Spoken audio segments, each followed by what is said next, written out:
Chapter 192. That's quieter now. Chapter 192. That's quieter now. Even though Su Zimo looked calm and composed without much emotion, Demoness G noticed something unusual nevertheless. A weird glint flickered in her eyes, but she said nothing. Su Zimo tapped his fingers on the table and attracted everyone's attention. He then said slowly, "Tell me, why are you looking for my elder brother?" There was no greeting nor pleasantry as Su Zimo went straight to the point of questioning. A flash of panic appeared in Shen Mingqi's eyes as she was suddenly at a loss of what to do. Su Zimo's gaze turned to Shen Nan, who was cowering at the side.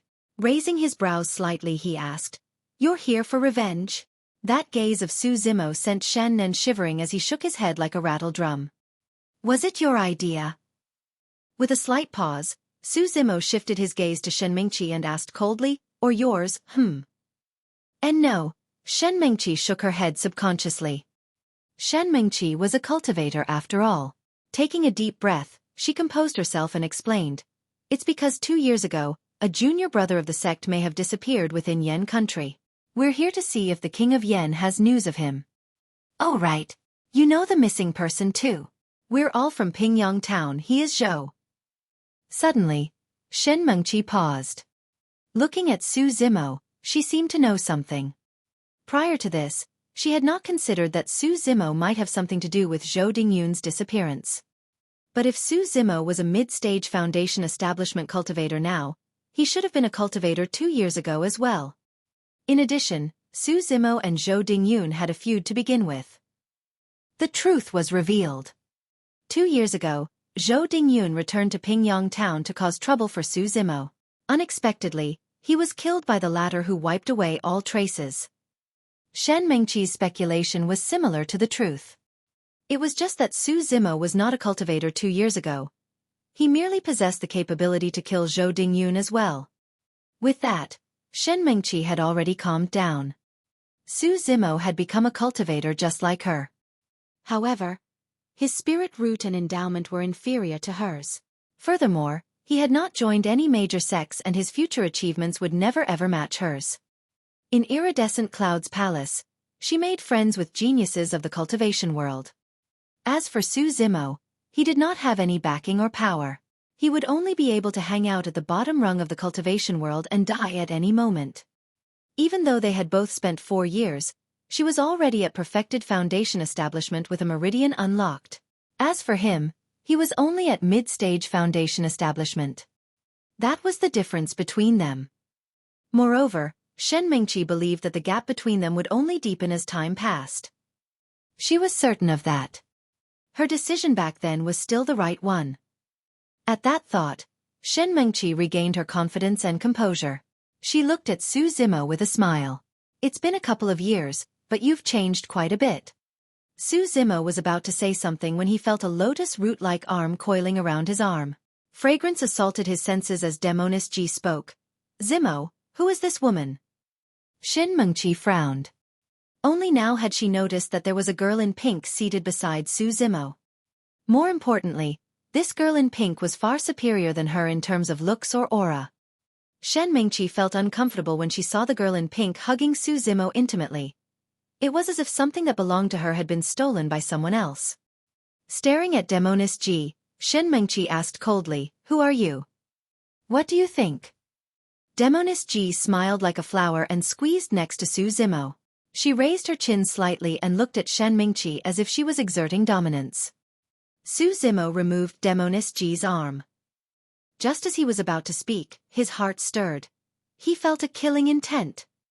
"If the king of Yen is your brother, that means you're Su Zimo." Su could not help but flare up when he saw Demoness G almost squeezing herself into his embrace. He interrupted with a murderous aura. Su Zimo reversed the question, "So what if I am?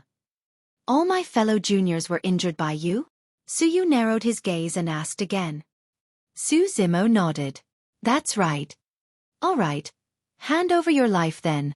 Su shouted and conjured a hand seal, his eyes turning cold. All of a sudden, Shen Mingqi swiftly blocked in front of Su and whispered, frowning, "Senior brother Su, let's forget about this. There might be some misunderstanding." "Misunderstanding?" Su Yu's face darkened. He injured so many of our fellow juniors. Is this a misunderstanding? If it was in the past, Su Yu would not object to anything Shen Mingqi said. But now, he was completely charmed by Demoness Ji. He only knew that killing the green-robed cultivator before him was the only way he could obtain Demoness Ji's body and heart. Shen Mingqi pursed her lips. I'll get him to apologize to you and our fellow juniors now. Please let him off this once, senior brother. With that, Shen Mingqi turned to Su Zimo and said in a low voice, What are you waiting for? Come over and apologize. Su Zimo suddenly laughed, his eyes filled with mockery. You were the ones who came to provoke and cause me trouble. Why should I apologize? Shen Mingqi frowned and glared at Su Zimo, hollering softly, Su Zimo, don't be ungrateful. I'm trying to save you. Oh. Su Zimo did not stop smiling. Shen Mingqi said, Do you know of the 5 major sects? Do you know of Iridescent Cloud's palace? There are some people and factions you can't afford to offend in the cultivation world. What are you still waiting for? Come and apologize. Demoness Ji clapped her hands and smiled. Sister, you're truly right about that. There are truly some people and factions you can't afford to offend in the cultivation world. Foo. Su Yu laughed icily, junior sister. An apology has to be sincere. I'll only let Su Zimo off if he kneels and kowtows 3 times in front of me. In Su Yu's opinion, humiliating Su Zimo in front of the girl in pink might produce an even better effect than killing him. Senior brother, isn't that a little overboard? Shen Mingqi frowned slightly. Humph. Su Yu replied coldly, That's not all. Su Zimo is not the only one who should be kneeling and apologizing. His brother has to do it as well. Senior brother, I'm begging you. Let this matter. This matter is non-negotiable. At this moment, Su Zimo suddenly stood up and walked towards Su Yu expressionlessly. Thinking that Su Yu had compromised and was about to apologize, Su Yu could not help but laugh smugly. Haha, at least you know your place. How annoying. Su Zimo came in front of Su Yu and said. Suddenly, he reached out and grabbed Su Yu's throat with lightning speed. Su Zimo squeezed hard. Crack. The sound of bones cracking echoed as Su Yu's eyes turned bloodshot and almost popped out of their sockets, looking at Su Zimo in disbelief. He had not expected that Su Zimo would dare lay a hand on him.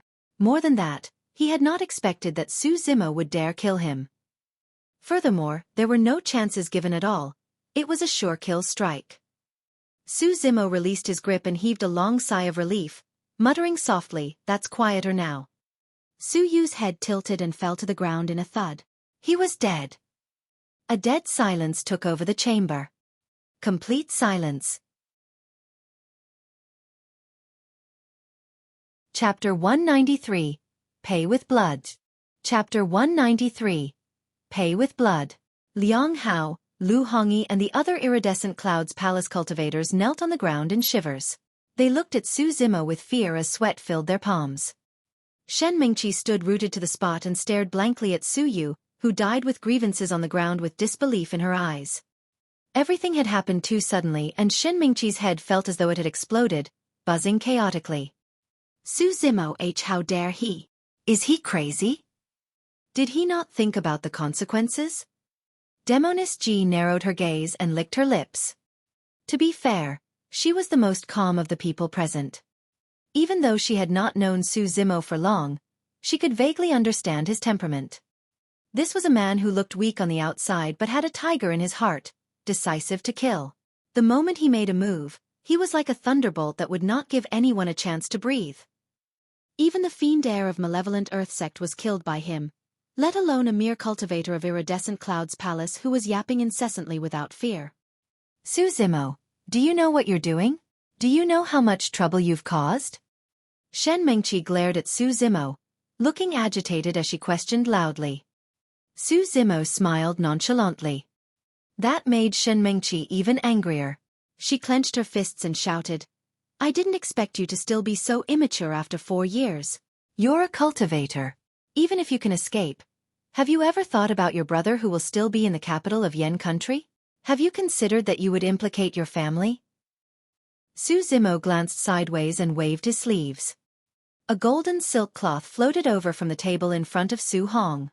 It emitted a faint authority as if the emperor had descended and was inspecting the world. The Imperial Edict. Shen Mingqi and the others recognized the origin of that golden silk cloth immediately and were shocked. The status of the Emperor of Great Zhou was much higher than theirs. Su Zimo replied indifferently. My brother has the Imperial Edict with him. Anyone who dares goes against him is going against the Great Zhou dynasty, making an enemy of the Emperor. Everyone from Iridescent Cloud's palace fell silent. Furthermore, grudges of the cultivation world should not implicate mortals. Pausing for a moment, Su Zimo swept his gaze across everyone from Iridescent Cloud's palace and finally fixed it on Shen Mingqi, saying slowly, whoever dares lay a hand on my brother and break the rules first, I'm sorry. I'll have them pay with blood. As soon as he finished speaking, a torrential murderous aura burst out from Su Zimo's body, almost materializing. It caused everyone's hearts to tremble. The temperature in the chamber plummeted. Liang Hao and the others trembled. They quickly avoided Su Zimo's gaze, not daring to look him in the eye. In Shen Mingqi's eyes, Su Zimo had suddenly become an extremely unfamiliar person. Someone that she did not know at all. This wasn't a frail scholar. This was clearly a fiend celestial from hell, a bloodthirsty and violent ancient demon. That feeling was fleeting, as if it was an illusion. In the cultivation world, while there was no official rule, many cultivators had a tacit understanding that they would not involve mortals in their grudges. Shen Mingqi took a deep breath and composed herself before continuing. All right, even if your brother is safe, you'll have to account for killing a disciple of Iridescent Cloud's palace. From now on, you'll be running away from home, living in fear every day. Is this what you want? Su Zimo smiled, looking at Shen Mingqi calmly and asked, who said that I'll be homeless? You still refuse to come to your senses. Shen Mingqi looked at Su Zimo in disappointment. Iridescent Cloud's palace is one of the 5 major sects in the Great Zhou dynasty. As long as you're within the borders of the Great Zhou dynasty, who can protect you? Which sect will dare take you in? Su Zimo, wake up. Piak. Right then, Su Zimo took out a long badge from his storage bag and tossed it at the table beside him. I forgot to mention, I'm a disciple of Ethereal Peak.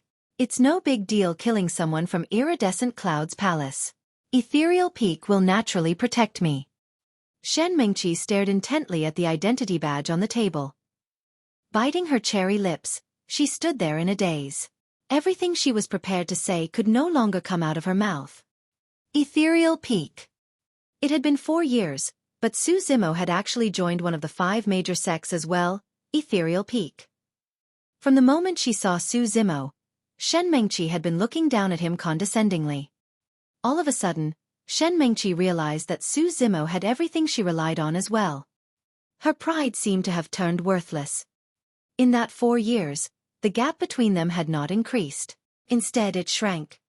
What comforted Shen Mingqi slightly was that she was still higher than Su Zimo in terms of cultivation realm. I'll be at Ethereal Peak.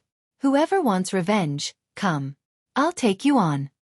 Su Zimo's tone was calm, as if he was talking about a trivial matter. After a brief silence, Shen Mingqi gave Su Zimo a complicated look. She turned around and said, let's go back to the sect. With that, she walked over to Liang Hao and Lu Hongyi, wanting to help them up. Both of them eyed Su Zimo warily. Seeing that the latter was expressionless and did not object, they endured the pain and stood up. The group from Iridescent Cloud's palace supported one another and left the King of Yan's chamber. A breeze brushed past them and they felt a chill. Unknowingly, all of them had broken out in cold sweat. It was only when they walked out the door that everyone heaved a sigh of relief. They felt as though they had survived a disaster. Even though they were all Foundation establishment cultivators, for some reason, all of them felt a tightness in their chest against Su Zimo. It was as though there was a menacing pressure that prevented them from breathing. Shen Mingqi said to everyone from Iridescent Cloud's palace in a low voice, leave the palace first. I'll be right after. Senior Sister Shen, don't fight with that Su Zimo anymore? What if? Lu Hongyi's heart skipped a beat as he hurried to persuade her. Everyone else nodded in agreement with fright in their eyes. It would be fine if Shen Mingqi won. But if she lost, they were worried that they would be implicated and lose their lives here as well. Senior Sister Shen, let him off this time. There will be many opportunities to take his life in the future. Another person tried to persuade while encouraging Shen Mingqi at the same time. Don't worry, I'll be right back. I won't fight with him. Shen Mingqi let out a reassuring smile and turned back. Coming in front of Su Zimo, Shen Mingqi stared at him and said coldly, "Come out. I have some things to say to you." With that, Shen Mingqi turned and walked out. Shen Mingqi's tone made Su Zimo frown. "What's the matter that's so mysterious that you have to hide it from me?" Demoness Ji's eyes darted between Su Zimo and Shen Mingqi as she asked meaningfully. Clang! Clang! Right then, Su Zimo knocked his fingers on the table. "If you have anything, you can say it here." Su Zimo did not get up as he lowered his eyes and said calmly. Shen Mingqi stopped in her tracks, back facing Su Zimo. Her expression changed continuously as she grit her teeth and turned around slowly. Chapter 194, Frog in the Wells. Chapter 194, Frog in the Well. Shen Mingqi said, "Thank you for not being calculative with my brother and sparing his life." Su Zimo replied, "Thank you for your reminder back then. Take that as a favor paid." Upon seeing this, everyone from the Su family felt emotional. They watched Su Zimo and Shen Mingqi grow up together. The two of them were once childhood sweethearts. After seeing one another 4 years later, there was no joyful reunion nor deliberate avoidance. It was merely a polite exchange of indifferent thanks. Of course, Shen Mingqi was the only one who understood the meaning of their conversation. Everyone else was confused and did not know what was going on. Before they parted 4 years ago, Shen Mingqi caught up with Su Zimo and said something.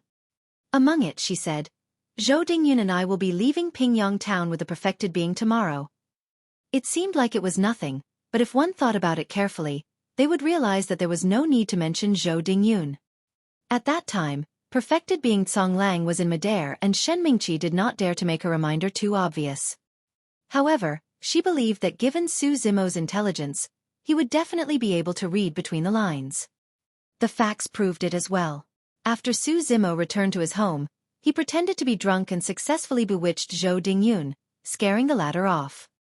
Of course, even without Shen Mingqi's reminder, Zhou Dingyun might not have succeeded with Dai Yu around. After a brief silence, Shen Mingqi asked, "Did you kill Zhou Dingyun?" "Yes." Su Zimo did not choose to hide the truth. He had even killed Su Yu, so he naturally did not care if Zhou Dingyun's death was added to it. "Zimo, even though you're a disciple of Ethereal Peak, I still want to say that you were too rash earlier on." Shen Mingqi said, "If you didn't kill Su Yu, I would have helped you keep Zhou Dingyun's death a secret. At least you won't offend Iridescent Cloud's palace that way. Now that you've killed Su Yu in front of everyone, I can't help you hide this secret even if I wanted to." "Why should you hide it?" Su Zimo asked. "Ha!"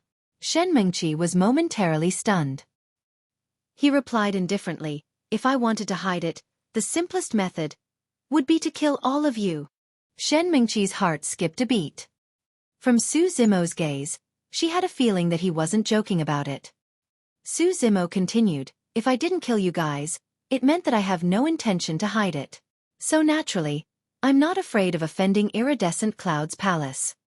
A killing intent flashed through Su Zimo's eyes at the thought of perfected being Cong Lang. "Furthermore, I've already offended Iridescent Cloud's palace before." Upon hearing this, Shen Mingqi's heart skipped a beat. She seemed to have recalled something and frowned. "Shen Mingqi, are you still thinking of taking revenge on my master?" "Oh, perfected being Cong Lang is your master?" Su Zimo smiled faintly and said sarcastically, "How unlucky. Go back and tell him to live his life well. One day, I'll personally take his life." "Su Zimo, that's enough." Shen Mingqi was a little agitated and questioned lightly, "You want to kill my master just because of a horse?" "A horse?" Su Zimo stood up slowly. His eyes flickered coldly and a murderous aura emitted from him through just that simple motion. Arriving before Shen Mingqi, Su Zimo stared at her with a piercing gaze that was sharp as knives. Shen Mingqi even had an illusion that Su Zimo's gaze stabbed her. She took a step back subconsciously. At that moment, she had even forgotten that her cultivation was higher than Su Zimo's. He said coldly, "If not for Xueqi, I would have died.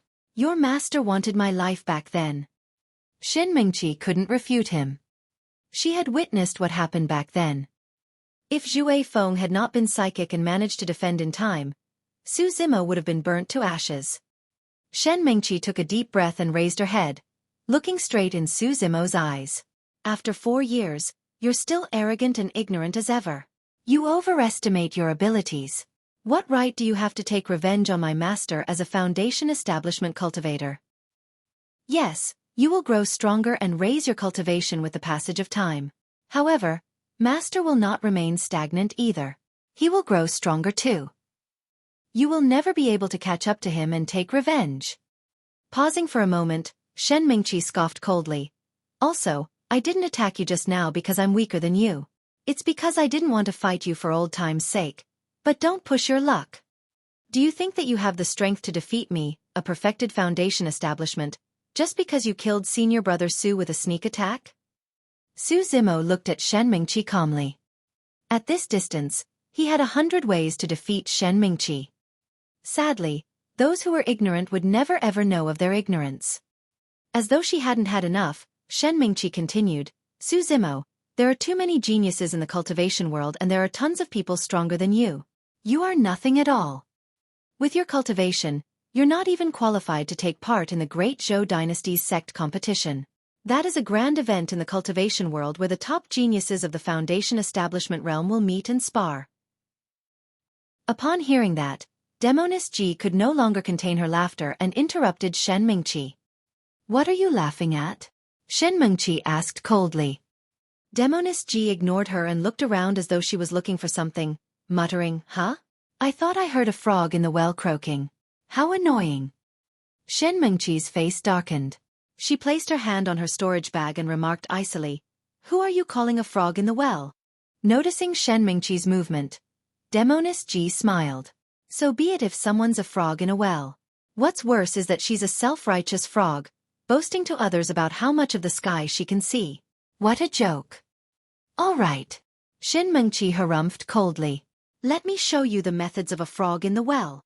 As soon as she finished speaking, Shen Mingqi used her left hand to conjure a seal and slapped her storage bag with her right, causing a flying sword to land in her palm.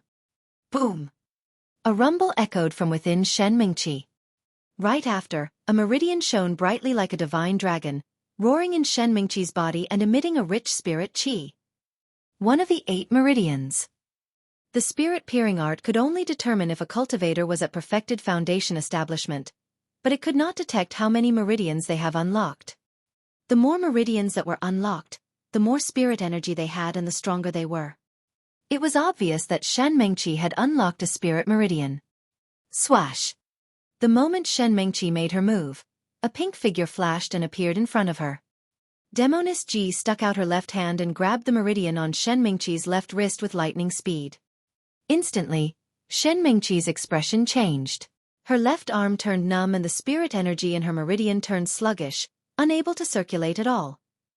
The next moment, she felt her neck turn cold, prickling in pain as a cold air entered her body. Shen Mingqi's face looked extremely terrible, not daring to move as she froze on the spot. Demoness Ji leaned over and smiled. "Don't doubt it when I say that you're a frog in the well.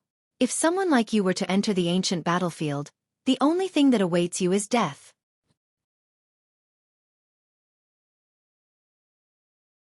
Chapter 195. Ancient Battlefield. Chapter 195. Ancient Battlefield. Shen Mingqi's face was pale and she panted slightly, not daring to retort. Demoness Ji was smiling in a beautiful manner. However, they were both women and Shen Mingqi could sense hostility and killing intent from Demoness Ji.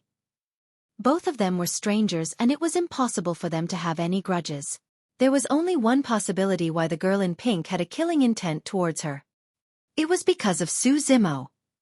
Shen Mingqi's gaze shifted onto Su Zimo.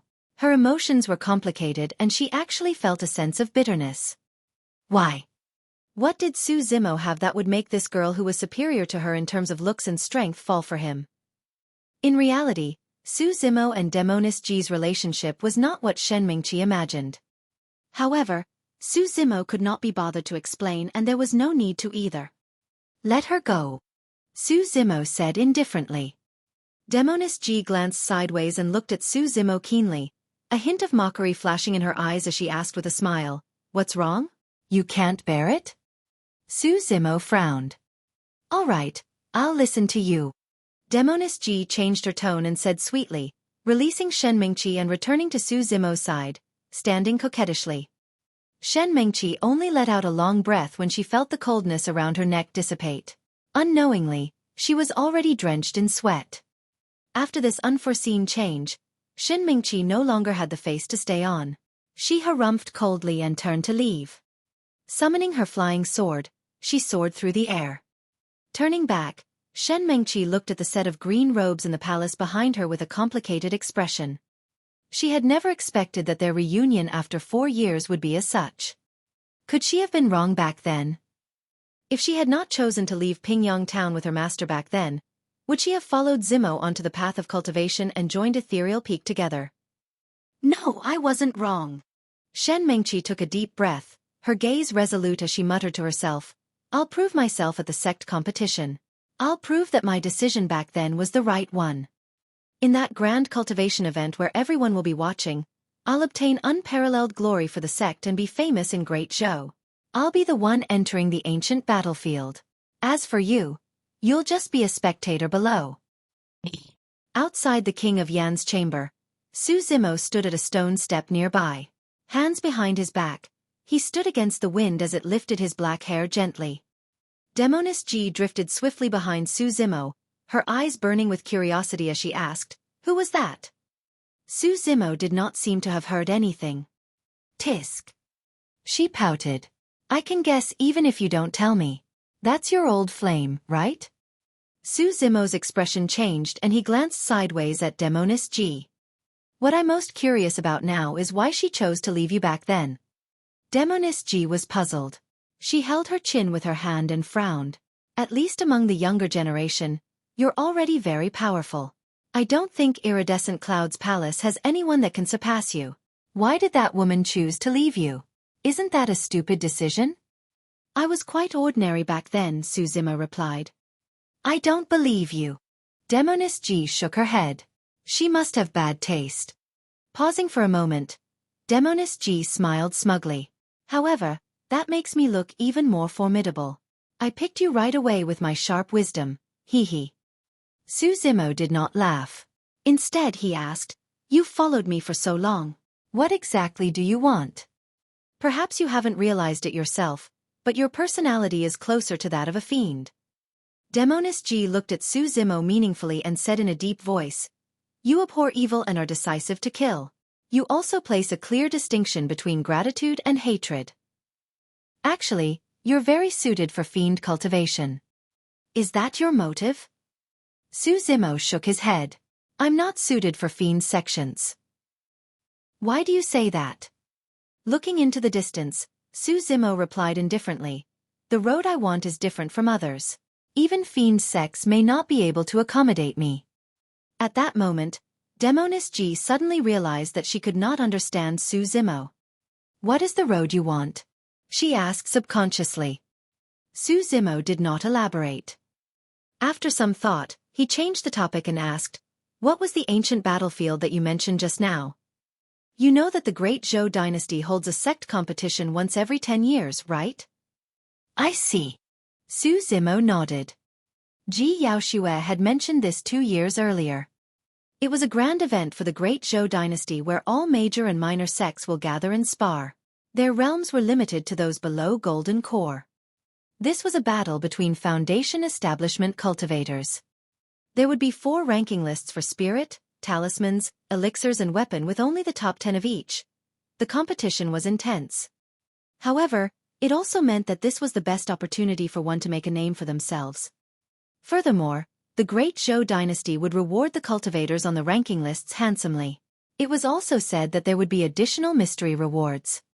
Demoness G continued, "Actually, the mysterious reward is for one to enter the ancient battlefield and cultivate for a year within." "Cultivate for a year?" Su Zimo frowned slightly. Demoness G laughed. "Don't underestimate that 1 year. Even if you cultivate outside for 10, or even 100 years, it might not match what you can obtain from cultivating in the ancient battlefield for 1 year. There are countless treasures within. Lost cultivation techniques, elixir and talisman recipes, and even weapon refinement techniques can be found there. The opportunities inside are unimaginable to you. Su Zimo's blood boiled as he listened in shock. Demoness G continued.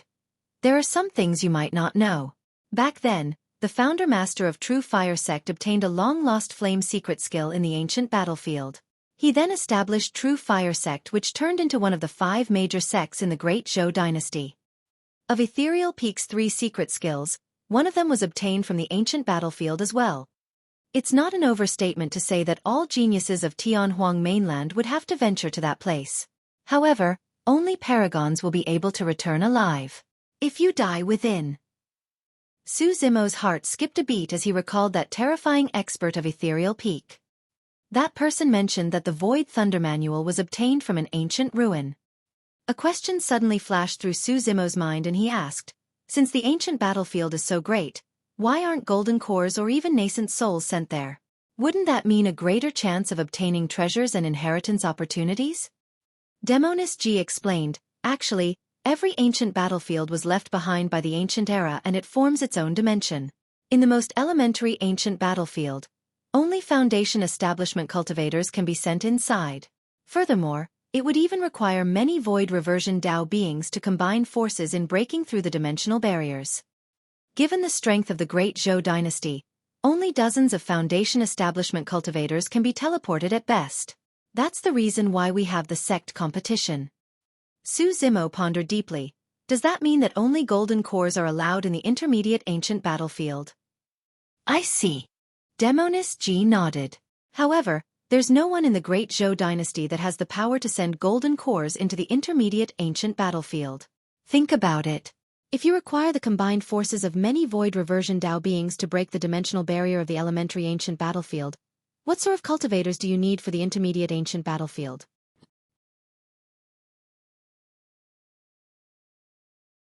Chapter 196, Farewells. Chapter 196, Farewell.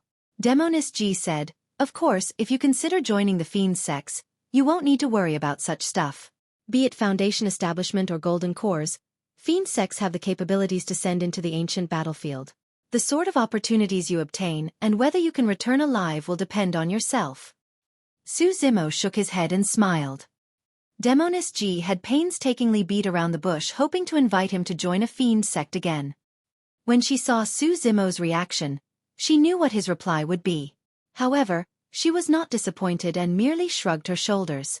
It's all right. If you change your mind, feel free to join us any time. Su Zimo nodded. Demoness G continued, however, I have to remind you.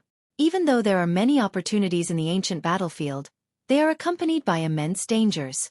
Some of it will come from the ancient battlefield itself and some of it will be from the other cultivators. Even though you've defeated a fiend heir, you have to understand that they were unable to unleash their full strength due to the ancient spirit lock formation. Su Zimo was well aware of that. If not for the ancient spirit lock formation, he was definitely not a match for a few fiend heirs.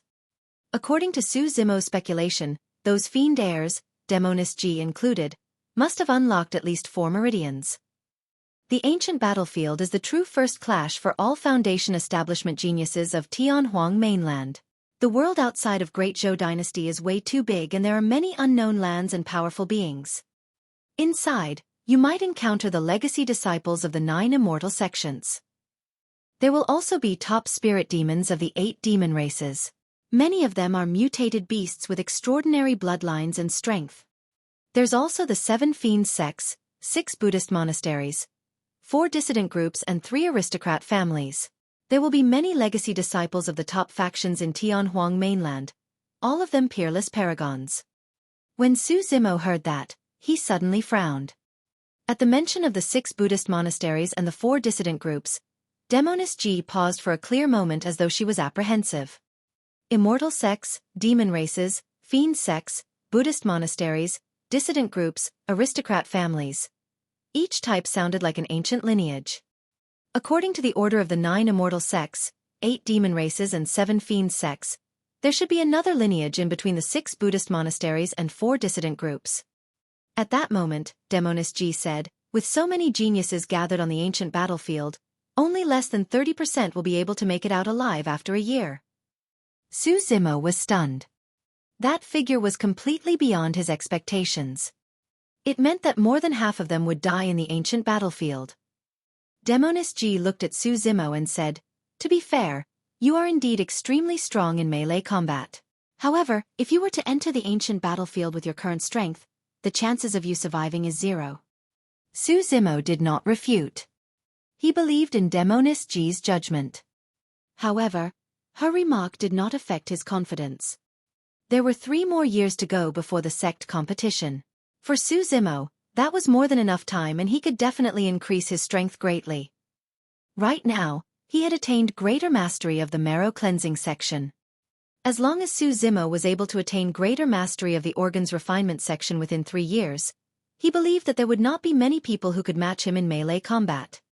If he could attain greater mastery for the orifice clearing section, Su Zimo had confidence that he would defeat anyone beneath Golden Core Realm in melee combat. As for immortality cultivation, he was at mid-stage foundation establishment right now. With the ethereal foundation establishment as his basis, he should be able to reach perfected foundation establishment within 3 years.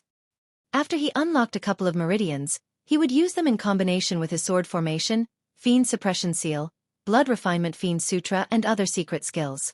In the ancient battlefield, that might not be enough for Su Zimo to dominate the masses and suppress all geniuses. However, it was definitely enough for him to protect himself. Since you're not willing to join the fiend's sex, I won't bother you anymore. Demonist looked at Su Zimo and said with a smile. Su Zimo asked, "Are you leaving?" "Yes." Demonist nodded. She turned to look at Su Zimo with a faint smile. "Why? Can't bear for me to leave?"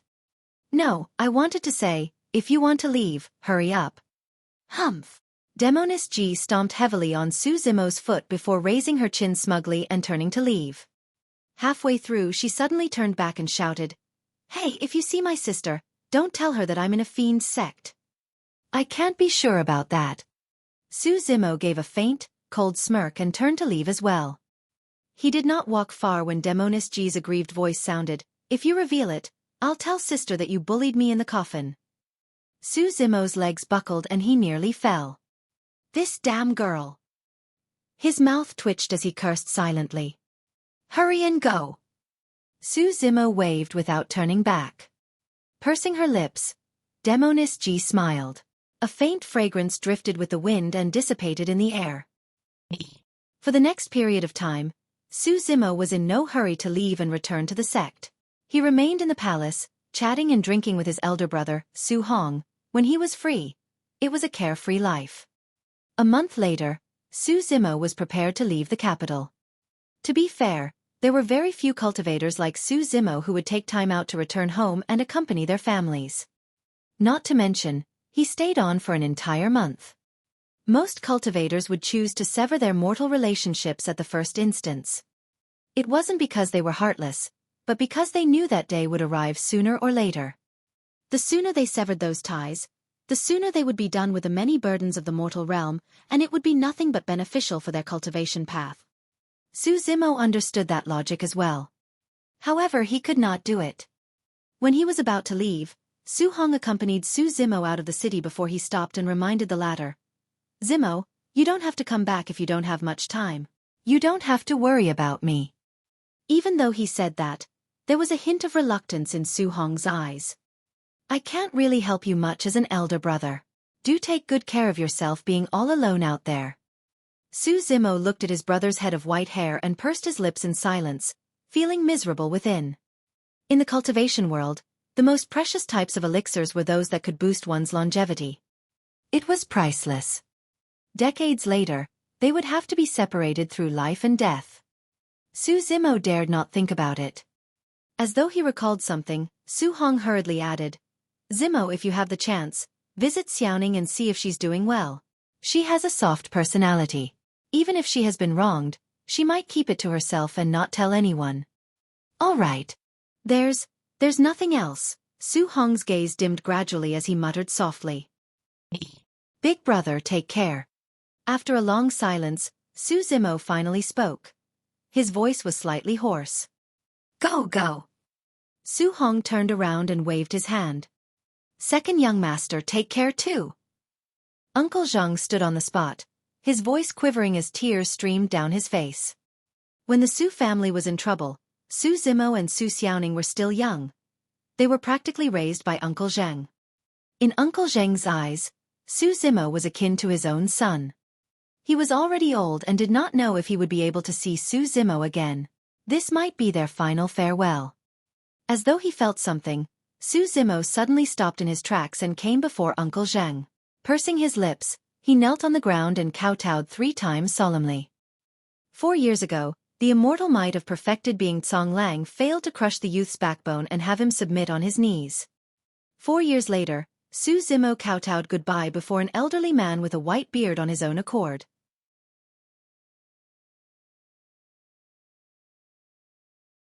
Chapter 197, Trapped Spirit Monkey. Chapter 197, Trapped Spirit Monkey. A streak of light flashed through the air, tearing through the skies and passing through the vast lands, brushing by cities and villages. A few mortals subconsciously looked up. Some of those with sharper eyes faintly caught sight of a set of green robes. Amidst the clouds, it disappeared before everyone swiftly. Su Zimo did not return to the sect immediately. Instead, he sped in the direction of the Conglang mountain range. He had not seen the damn monkey for 2 years and missed it a little. Additionally, Conglang mountain range had a cold lake. Back then, Su Zimo was too weak and could not get to the bottom of the cold lake since he had just cultivated the Tendon's transformation section of the mystic classic of the 12 demon kings of the great wilderness. Now that Su Zimo was at greater mastery of the marrow cleansing section and had a rich bloodline, he could attempt to check out the cold lake once more. The moment he arrived at the skies of the Conglang mountain range, Su Zimo heard a series of roars that shook the mountains with a murderous aura. That was the howl of the wolf, something Su Zimo was extremely familiar with.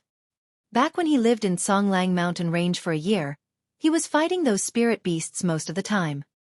Wolves were cunning and extremely intelligent. If not for the spirit monkey's help, Su Zimo would have already died in a wolf's belly. Su Zimo furrowed his brows slightly. It was daytime right now. Logically speaking, most spirit beasts would lay dormant, and it was the same for the wolves. It was rare for such a commotion to happen now. This should be the work of a pack of wolves. Su Zimo muttered softly. Even when he joined forces with the spirit monkey back then, he could only rely on sneak attacks and was unable to fight powerful wolves head-on. Moreover, after killing a few wolves, it was inevitable that his body would contain the aura of a wolf's bloodline. If he did not conceal it with other auras, he would be tracked by the wolves before long. Su Zimo ignored the wolf pack and headed towards the cave he used to live in. If he wanted to look for the spirit monkey, this was his only clue. Otherwise, searching for a monkey in the vast Conglang mountain range was akin to finding a needle in a haystack. Su Zimo had not gone far when his eyes flickered, sensing that something was amiss. The roar of the wolves came from the direction of the cave. Was it a coincidence? Su Zimo pondered for a moment and withdrew his flying sword, descending into the forest. He dashed towards the cave with all his might while surveying his surroundings with a sharp gaze, trying to search for clues on the ground. Before he arrived at the cave, Su Zimo already had determined the situation based on the clues on the ground. The number of wolves this time was large. There should be more than 10,000. That was a terrifying figure. Typically, there would be a spirit demon level wolf in a wolf pack amounting in the hundreds. For a wolf pack of more than 10,000 wolves, there were at least 10 of those spirit demon wolves. The most terrifying thing was that the alpha of the wolf pack might even be a spirit demon equivalent to a golden core. The difference in strength between spirit demons was huge. The weakest of them were comparable to Foundation establishment cultivators. The strongest of them were equivalent to golden core perfected beings. Su Zimo's expression was grim. When he saw that he was about to reach the cave, he slowed down and moved forward silently. Soon, the figures of many wolves appeared before him, their eyes flashing with a green glint. Bloodthirsty and ruthless, they bared their teeth and saliva drooled from their mouths onto the ground as they snarled deeply. Su Zimo did not proceed forward rashly. Instead, he He came beside a huge ancient tree and using all his limbs like a spirit ape, climbed it stealthily. Standing up high, he looked over and could not help but take a breath of cold air. There were too many. Densely packed, they covered the entire mountains, causing chills to run down one's spines. The wolf pack did not surround the cave. Xueqi would definitely choose to avoid and not provoke these beasts. However, only Xueqi and the spirit monkey knew about that cave. He was not going to leave until he confirmed the spirit monkey's safety. There were also hundreds of wolf corpses lying in the cave and most of the blood had dried up. Only a few wolves that looked like they had their heads smashed and seemed to have died not too long ago. Although he was a distance away, Xueqi could still see clearly. Most of the wolves looked like they suffered fatal injuries on their heads, as if they were bashed by some blunt weapon. Xueqi narrowed his gaze at the dark cave entrance. If he was not wrong, the spirit monkey should be inside.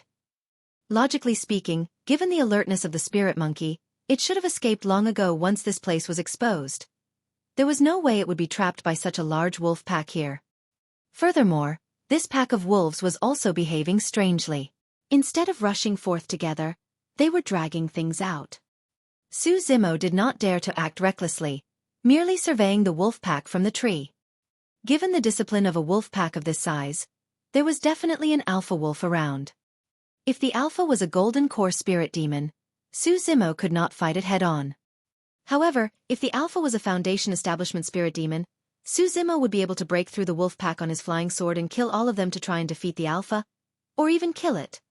That was because Xueqi had an advantage that foundation establishment spirit demons did not have. Sword kinesis flight.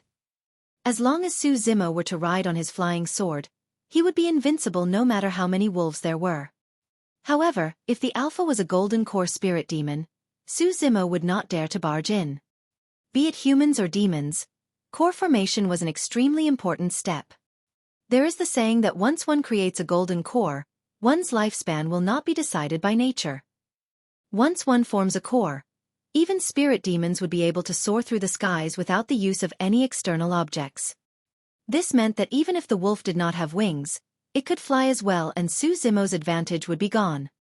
Furthermore, Xueqi was not a match for a golden core spirit demon as well. They were on completely different levels. If the opponent was a cultivator that did not cultivate any concealment techniques and the difference in realm between them was not too great, one could easily detect the other party's cultivation realm using spirit peering art. However, the spirit peering art was useless against spirit demons. That was because there was no spirit energy in the spirit demons' bodies. Before a spirit demon attacked, one could only rely on experience, feelings and observation to gauge their cultivation realms. At the front of the wolf pack stood more than 10 tall and strong wolves that looked malicious. Pacing back and forth, none of the other wolves dared approach them. Xueqi nodded silently. If he was not wrong, those 10-odd wolves were foundation establishment spirit demons. Their status in the wolf pack was very high, akin to a small leader.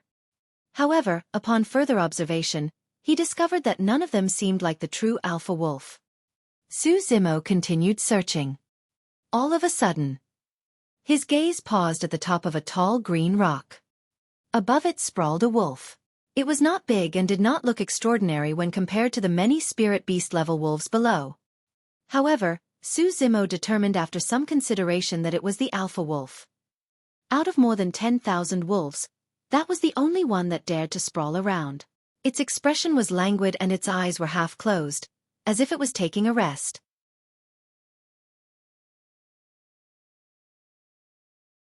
Chapter 198, Tricked. Chapter 198. Tricked. Just as Xueqi's gaze landed on the alpha, it suddenly moved as if it sensed something. Oh! Xueqi's heart skipped a beat. His gaze was extremely obscure such that the 10-odd foundation establishment wolves had not noticed it.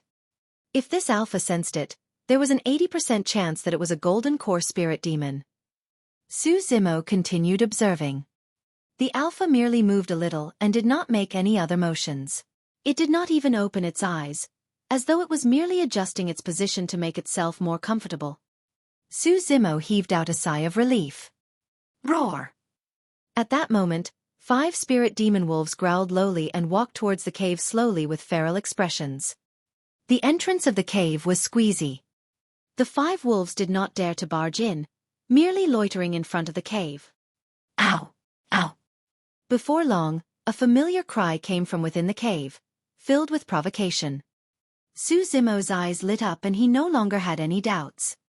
That was the sound of the spirit monkey. The spirit monkey was very smart and defended the entrance of the cave with a terrain advantage, destroying the wolf pack one by one. However, that was only a temporary solution.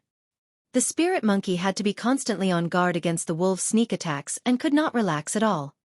If this continued, the spirit monkey would not be able to withstand it eventually. After all, there were more than 10,000 wolves and the spirit monkey was alone. The 5 wolves at the entrance did not fall for the spirit monkey's provocation. They continued loitering around the cave with a ruthless glint in their eyes. Xueqi's gaze swept over the alpha on the green rock again. If it was a golden core spirit demon, the spirit monkey should have been dead long ago and would not have been able to last till now. At that thought, Xueqi no longer hesitated. He wore the mystic gold silk armor and leapt down from the tree as a flying sword appeared beneath his feet in midair. Swash! A sword beam tore through the air and Xueqi bypassed the dense wolf pack, disregarding their howls and speeding towards the cave. At the same time, the alpha on the green rock opened its eyes. Narrowing its gaze, a cunning and savage glint was revealed. Swash! Swash! Swash! Xueqi's expression was calm and his eyes were clear in midair. Waving his sleeves, 6 sword beams flew out of his storage bag. Hexagonal sword formation. He shouted softly and controlled the 6 flying swords which cut through the air swiftly. The sword chi left behind scars in the air which formed a gigantic hexagonal formation. Buzz! The light of formation patterns burst forth in a bedazzling manner. Zing! Zing! Zing! Xueqi controlled the gigantic sword formation and directed it towards the 5 wolves loitering in front of the cave. Everywhere the formation passed, the sound of metal clashing would ring forth, carrying a murderous and intense sword chi. Roar! One wolf did not know how powerful it was and leapt forth with a ferocious expression. It reached out with its sharp claws and scratched at the hexagonal sword formation. Clang! Clang! Clang! A crisp sound was produced when the sword formation made contact with the wolf's claws. Right after, a bloody mist spread out as limbs flew. A spirit demon wolf was minced to death by the hexagonal sword formation on the spot. Damn monkey, come out! I'll take you out of here! Xueqi shouted as he controlled the hexagonal sword formation to chase the other 4 wolves. After a short pause, a tall figure dashed out from the pitch-black hole. It was holding a black rod and it had long arms that almost touched the ground. When the spirit monkey caught sight of Xueqi, it widened its eyes in joy. Right after, as though it remembered something, its joy turned into panic. Ow! Ow! The spirit monkeys first stood on end, gesturing behind Xueqi and yelling loudly. At the same time, Xueqi felt an immense danger and his expression changed, sensing that something was amiss. Before he could turn back, an evil gust of wind struck from behind. Xueqi was on his flying sword right now. If a wolf could appear behind him, there was only a single possibility. The wolf was a golden core spirit demon that could fly. I was tricked. Xueqi's mind flashed with the image of the alpha sprawled on the green rock. Back when he looked at the alpha, it budged slightly. Xueqi thought that it was a coincidence. But now, he was enlightened. The alpha had sensed something and subconsciously reacted to it. But right after, it did not move or even open its eyes and feigned ignorance while continuing to sleep. All of that was to lure Xueqi out. That cunningness of the wolf was enough to send shivers down one's spine. A golden core spirit demon could crush Xueqi completely in terms of strength. There was no fight at all won. A powerful aura that could still hearts enveloped him. Xueqi charged forward with all his might and channeled body petrification. At the same time, he shifted the hexagonal sword formation to defend behind him. Swoosh! Spinning continuously, the hexagonal sword formation gave off a bedazzling sword light that shone like a gigantic mirror, defending Xueqi's body. A look of mockery flashed in the alpha's eyes as it flew into the air. Tossing out a casual swipe, It struck the surface of the sword formation with its sharp talons heavily. Bang! There was a deafening sound. The hexagonal sword formation stopped spinning and slammed heavily against Xueqi's back. His expression changed and he spat out a mouthful of blood, falling from the skies. The sword formation dispersed and all 6 flying swords had cracks on them, shining with a dim light. They were all broken. The attack of a golden core spirit demon had actually destroyed 6 inferior-grade flying swords. How terrifying was that strength? Roar! The Alpha stood in midair. Suddenly, it opened its mouth and bared its grisly fangs and scarlet tongue, letting out a deafening roar that shook the forest and caused boulders to tumble down from the mountains. It was majestic and possessed an overwhelming ferocity. The spirit monkey leaped up and in the midst of the panic, caught Xueqi who was falling from midair, intending to return to the cave. However, the cave behind the spirit monkey was now sealed by many wolves. From up above, the Alpha looked at the man and monkey on the ground. Its eyes were filled with contempt, but it did not continue to attack. The surrounding wolves began to move towards the circle, layer after layer. Ow! The spirit monkey held Xueqi with both hands and poked its head out, baring its teeth at the enemies. Its eyes shimmered with a bloody glow as it let out threatening snarls.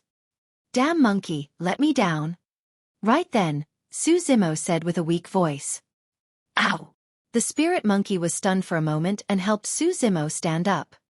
Wiping away the blood at the corner of his mouth with his sleeves, Xueqi took a deep breath and swallowed an elixir.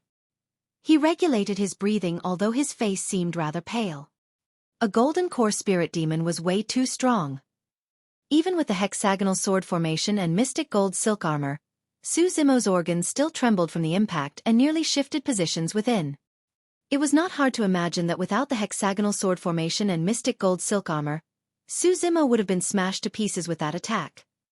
The man and wolf exchanged looks. Raising its head proudly, the Alpha turned towards the green rock as though it could not be bothered to attack again.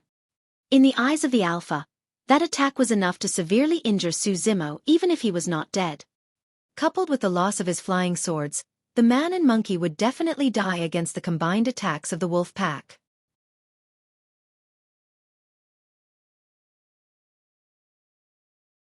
Chapter 199. Fight Alongside. Chapter 199. Fight Alongside. Xueqi looked at the Alpha on the green rock and endured the pain from his organs. He racked his brains, thinking about all possible methods of escaping. There was a very small possibility. First off, the Alpha was too strong. It crushed and devastated Xueqi entirely. This was an existence he had no chance of resisting against. Secondly, the Alpha was too fast. Without the help of his spirit perception, Xueqi would have already died earlier on. The only shot at life that Xueqi had was on his bloodbone palm. Till now, Xueqi did not know what that bloodbone palm was. However, he knew that it was indestructible and possessed terrifying power. If it could strike the Alpha, there was a high chance it could deal serious damage. Roar! The surrounding 10-odd Foundation establishment wolves bared their fangs and lowered their heads, howling with shimmering murderous glints. The howl of wolves that lined the entire mountains was terrifying and shocked countless birds. Xueqi took a deep breath and faked a relaxed smile. "Damn monkey, it's back to 2 years ago when we fought alongside one another." Ow! Ow! Even though it was in the midst of wolves and could lose its life at any moment, the spirit monkey did not show any fear. Instead, it was filled with excitement and joy. The joy came from being reunited with Xueqi. Sensing the emotions of the spirit monkey, Xueqi could not help but laugh. 2 years ago, we didn't dare to fight these beasts head-on. Today's a rare opportunity. Let's kill to our heart's content. Damn monkey, show me how much you've grown over the past 2 years. Roar!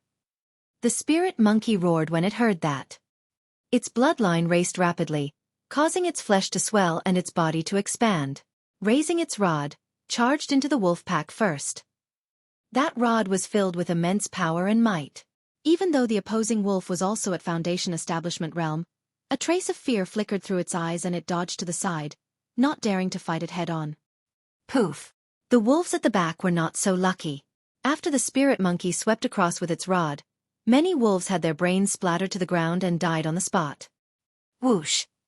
Zimo channeled his blood and his body gushed with a terrifying sound of tsunami. Streaks of blue lightning appeared on his skin and crackled wildly with a blinding light. Snap!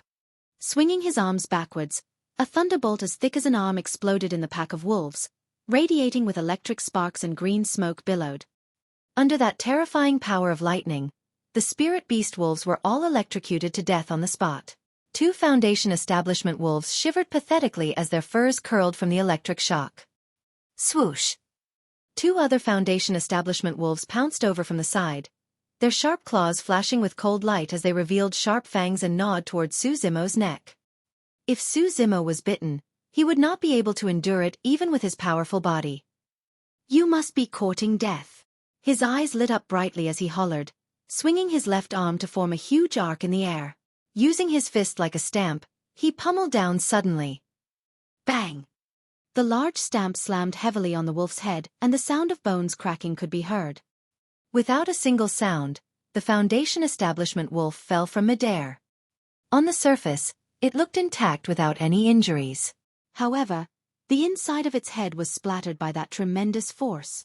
At the same time, Zimo flipped his right hand and opened his palm, striking the chest of the other wolf with an attack that could split mountains. Howl! The wolf let out a sad cry and its body fell towards Zimo. Bang! Instantly, that Foundation establishment wolf was sent flying with its bones completely broken. It was already dead before it fell to the ground. In the blink of an eye, Zimo had killed 2 Foundation establishment wolves. His aura increased tremendously, letting out a chilling killing intent as the air emanated with a murderous aurich. The spirit monkey swung its rod widely with such vigor that even water might not be able to penetrate it. Piak, piak, piak. The spirit monkey's gaze was fierce. With its height, long limbs and tremendous strength, any wolves that were struck by its long rod would be severely injured if not dead. Behind the spirit monkey, Zimo's expression was calm. Despite the circumstances, his eyes were cool and did not show signs of fear. 6 inferior-grade flying swords were destroyed by a single slap of the Golden Core Alpha. Zimo's Cold Moon Saber and Sanguine Crystal Bow were dropped inside the inheritance ground of the Fiend's sex and he could not get them out in time. Right now, he could only rely on his bare hands to fight against the wolves. Even so, Zimo's physical strength was not something that the wolves would definitely be able to defend against. Bang, bang, bang. His casual punches and kicks possessed thunderous force, causing the air to explode. Many wolves pounced on Zimo in a dense pack. Even as he was about to be drowned, all it took was a slight pause before those wolves were sent flying to the ground, mostly dead. In the blink of an eye, corpses of the wolves were piled at the feet of the man and monkey. The massacre continued. Of the 10-odd Foundation establishment wolves, only 9 were left. Those wolves were highly intelligent and noticed that their strength might not be enough to be a threat for the man and monkey. As such, they prowled around the borders, waiting for an opportunity to strike. Wolves were extremely patient. They knew that be it the spirit monkey or human, the time would come when their strength would be exhausted. Once the man and monkey were weakened and mentally exhausted, their defenses would definitely reveal openings. That would be the best moment for a lethal attack. However, those 9 wolves were disappointed as time passed by. The spirit monkey revealed clear signs of exhaustion as its speed and strength were far inferior to before. However, the openings revealed by that spirit monkey were all compensated by the horrifying strength of that human. That human seemed to possess an endless amount of strength. Despite being engaged in battle, his eyes remained clear and bright. They sparkled with fighting spirit and killing intent. Not only that, the more he fought, the stronger he seemed. This human's body and physique was even stronger than theirs. This human was more like a true spirit demon. The wolves would never know that the mystic classic of the 12 demon kings of the great wilderness was incomparably strong to begin with. Furthermore, Zimo had even cultivated the Void Thunder Manual, Blood Refinement Fiend Sutra, and many other secret skills to reach the realm of having his blood echo with the sounds of tsunamis and thunder. His physique was even more astonishing and those wolves were no match for him at all. Even though they were demons as well, wolves had too ordinary of a bloodline. The reason why they were able to reign over the Tsonglang mountain range was due to their sheer numbers and intelligence. If not for the golden core alpha that was watching from the side, Su Zimo would have long fled with the spirit monkey. Although there were many wolves, they were nothing but mere chickens against Su Zimo that could not withstand a single blow. Roar! Right then, the alpha sat up from the green rock and let out a deafening roar. It could no longer sit still. It had initially thought that its wolves would be able to kill the man and monkey with ease given the fact that Su Zimo was severely injured. That would provide an opportunity for him to raise the fighting strength of its wolf pack. But as time went by, the alpha started to realize that something was amiss. If this were to continue, its wolves would suffer heavy casualties. The alpha decided to take action personally and bite that man and monkey to death decisively. Pest! Pest! Pest! Sensing the alpha's motions, Su Zimo slowly breathed in. A huge stream of air tore through his throat and let out a strange sound. Blood oozed out slowly as the skin around his throat was cut by the air current. Su Zimo knew that the clash between him and the alpha would determine whether or not they would survive.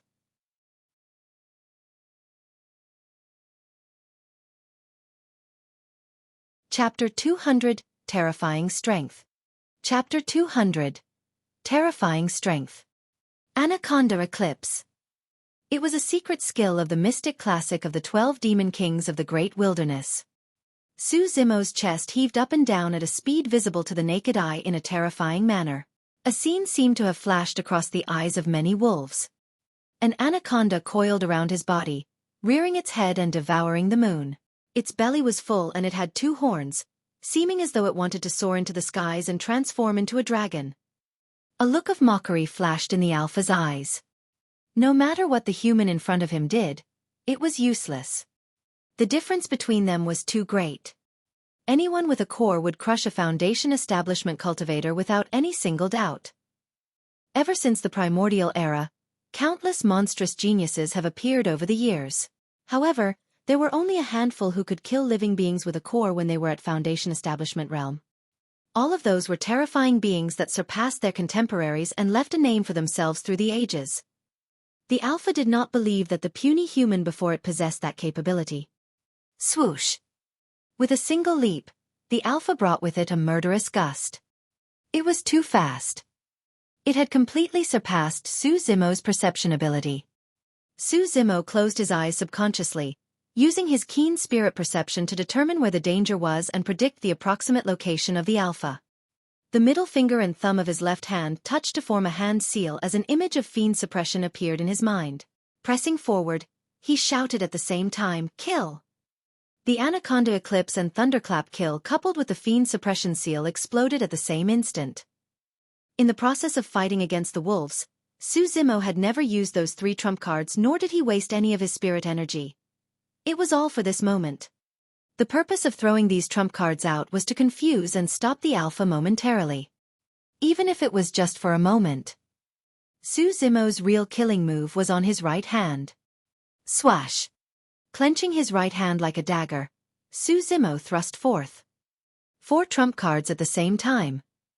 The first ones to strike were the anaconda eclipse and thunderclap kill. A deafening roar instantly produced a power of thunder that threatened to shatter the stars and the world.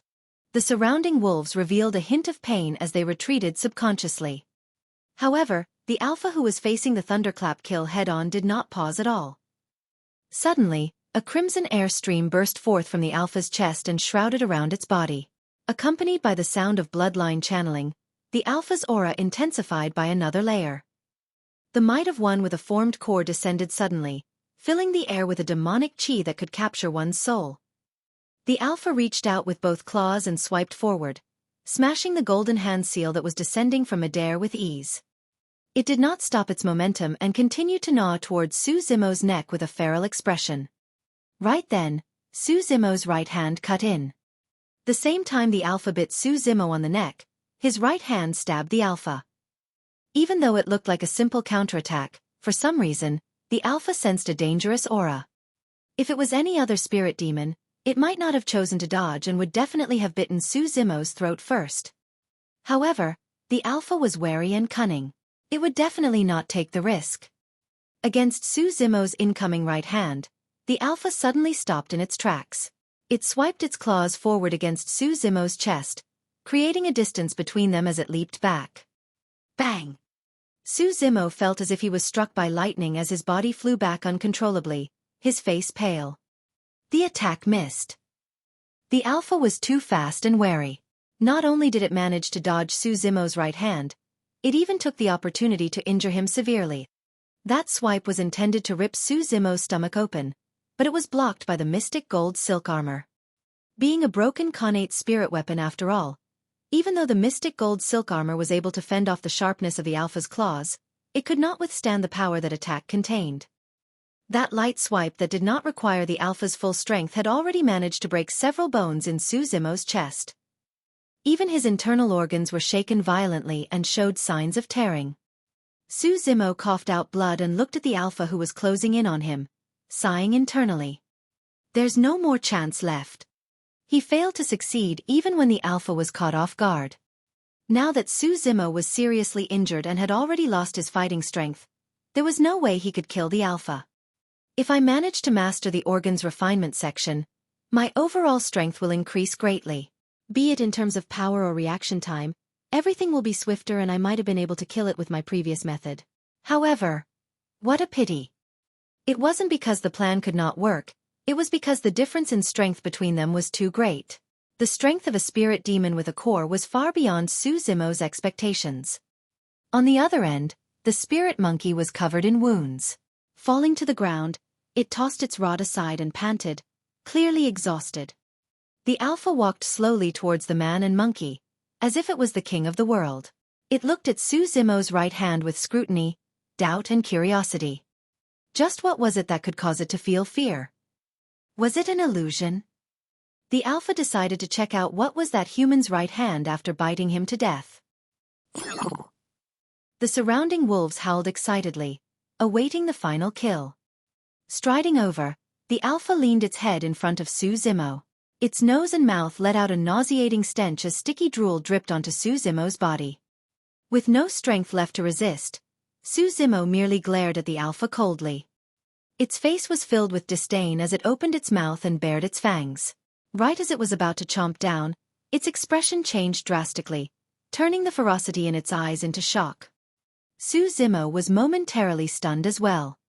Before he could react, he felt an overwhelmingly domineering force ripple out from the cave behind him before suddenly bursting forth. For that brief moment, Su Zimo had an illusion. The entire world seemed to stop. The world was filled with a murderous aura and the atmosphere was stifling.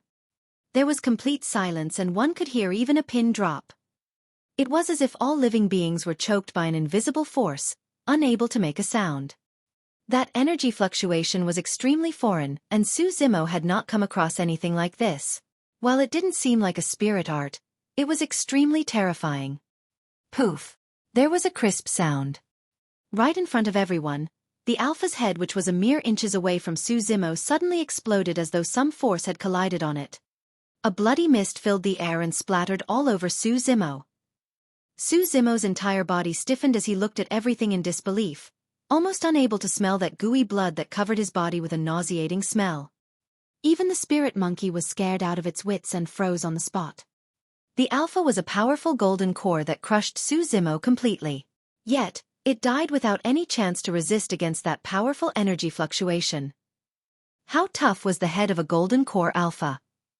Even if Su Zimo used the cold moon saber and cleaved with all his might, he would not be able to leave a scratch on it. But now, a head so tough had exploded right in front of Su Zimo. If he had not seen it himself, Su Zimo would not have been able to imagine it. This scene dealt a huge blow to him. Su Zimo only snapped out of his stupor and let out a long breath when the headless corpse of the alpha fell onto his body. After a momentary silence, the thousands of wolves remaining whimpered and hung their tails low, fleeing into the distance without turning back. In the blink of an eye, they were completely gone, leaving nothing but a pile of wolf corpses and bloodstains.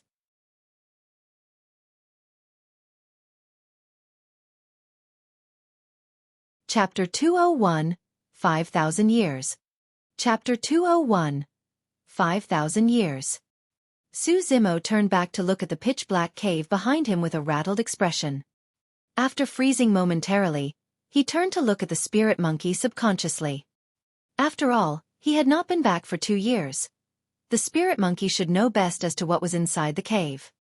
Unexpectedly, the spirit monkey shook its head in confusion upon meeting with Xueqi's eyes. Under Cold Lake, enter cave. Suddenly, Xueqi heard an unfamiliar voice. It was extremely weak and intermittent. The voice appeared abruptly, as if it echoed out in Xueqi's mind.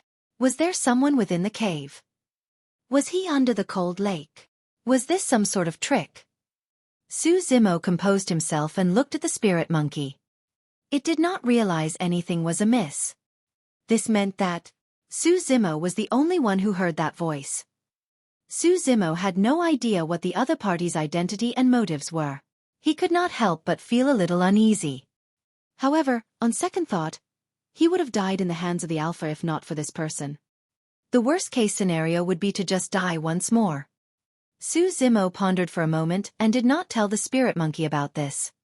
If the spirit monkey did not hear the voice of the mystery man, there was only a single possibility. The latter did not want the spirit monkey to know about it. Furthermore, Xueqi did not know what dangers lurked beneath the cold lake, and he did not want the spirit monkey to take the risk. Monkey, wait for me here. I'll go take a look inside.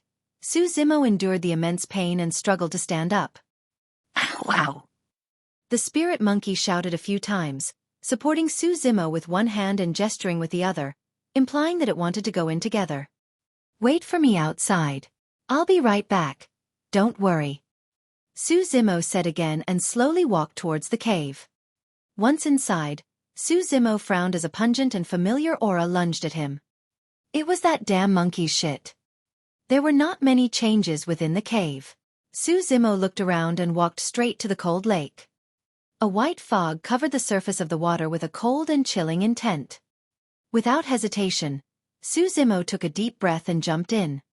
Because he was wearing the mystic gold silk armor, Xueqi sank extremely quickly. 2 years ago, he had just cultivated the tendon's transformation section. By the time he was halfway through, his blood was already showing signs of freezing up. Now, as he sank down, Xueqi's blood churned furiously like a tsunami filled with life. It was endlessly fighting against the cold. In the blink of an eye, Xueqi's feet touched ground and he arrived at the bottom of the cold lake. In front of him, there was a huge rock and he could clearly see the 4 words on it. Extreme Fire Tao Residence. Xueqi's heart skipped a beat and he choked on a mouthful of cold water. His abdomen moved and in an instant, a chill exploded, causing his body to shudder slightly. The words Tao Residence were not something just anybody could use. Golden cores were perfected beings. Nascent souls were perfected lords. Void reversion came above nascent soul and only those cultivators could be referred to as Tao beings. There was a high chance the owner of this Tao residence was a void reversion Tao being. Void reversion Tao being. Xueqi was too far away from that. It was said that even Ethereal Peak's sect master was merely at nascent soul realm and had not reached void reversion. Xueqi calmed himself and took a few steps forward to get closer. Beneath the huge rock was a stone door. Hesitating for a moment, Xueqi pushed the stone door with both hands. Crack, crack, crack. 2 doors opened from the middle and an ancient rotting aura surged in. Gritting his teeth, Xueqi entered the Tao residence. The water of the cold lake seemed to be blocked outside by an invisible as the doors slowly closed. Upon entering the Tao residence, Xueqi's mouth opened agape as he stood rooted to the ground. Unexpectedly, the Tao residence was surprisingly cramped and could be seen in its entirety with a single glance. It was even smaller than Xueqi's cave abode back in Ethereal Peak. The Tao residence did not have much decorations. Opposite Xueqi, there was a stone bed and a man in scarlet robes with a large tripod emblem on its sleeves laid there. Xueqi had never seen that emblem before. The man revealed a side profile and looked no older than a middle-aged man. However, his face was black with a sinister tinge of green. Laying flat on the stone bed along with that greenish-black complexion, the man looked horrifying, like a corpse that had been placed there for many years. You don't have to be afraid. I don't have much life left. I won't hurt you. Even though the scarlet-robed man's lips did not move, The voice from earlier rang in Su Zimo's mind. I'm using my spirit consciousness to communicate with you. The death of the Alpha earlier on was also through my spirit consciousness. Spirit consciousness. It was said that once a golden core entered the nascent soul realm, they would be able to unlock a sea of wisdom and possess spirit consciousness. Spirit consciousness was another form of energy that was far more terrifying than one's vision. It could probe everywhere, detecting the most secluded corners. In the face of spirit consciousness, the golden core alpha was akin to a small ant and was destroyed in an instant. Su Zimo asked, Senior, how may I address you? Extreme Fire. Tao Lord. Even though the voice of the spirit consciousness was extremely weak, it boomed in Su Zimo's mind like a thunderbolt. Tao Lord. In the cultivation world, there were corresponding titles for every cultivation realm. It was a symbol of one's identity, status and strength and must not be used without reason. Su Zimo merely knew that Tao beings were at the void reversion realm. However, he had never heard of what realms Tao Lords were at. Logically speaking, the realm of a Tao Lord should be even above void reversion. Thank you for saving me, Senior Extreme Fire. May I know how I can help you? Su Zimo asked after a long silence.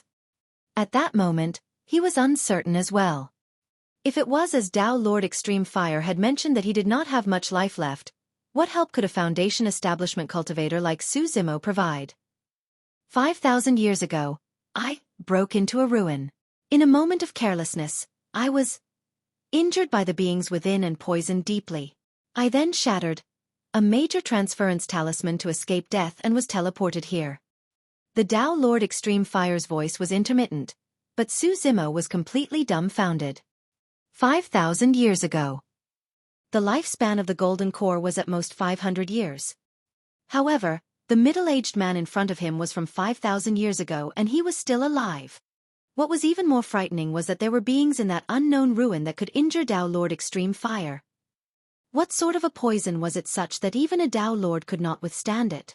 As for the major transference talisman, Su Zimo had never even heard of it before.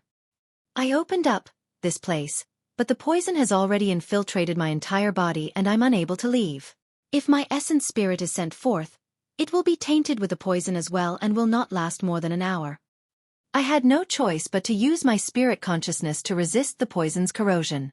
5,000 years. I can't hold on for much longer. Tao Lord Extreme Fire's voice was filled with some regret, indignance and even a hint of relief. Su Zimo looked at Tao Lord Extreme Fire with shock in his eyes as a storm brewed in his heart. In this cramped Tao residence without daylight and almost devoid of freedom, Tao Lord Extreme Fire had resisted the poison in his body for an entire 5,000 years all alone. How powerful was his determination to be able to do that?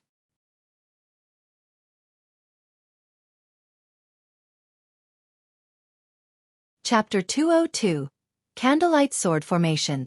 Chapter 202. Candlelight Sword Formation. If one were to say that Tao Lord Extreme Fire was too powerful, the poison in his body would be even more terrifying.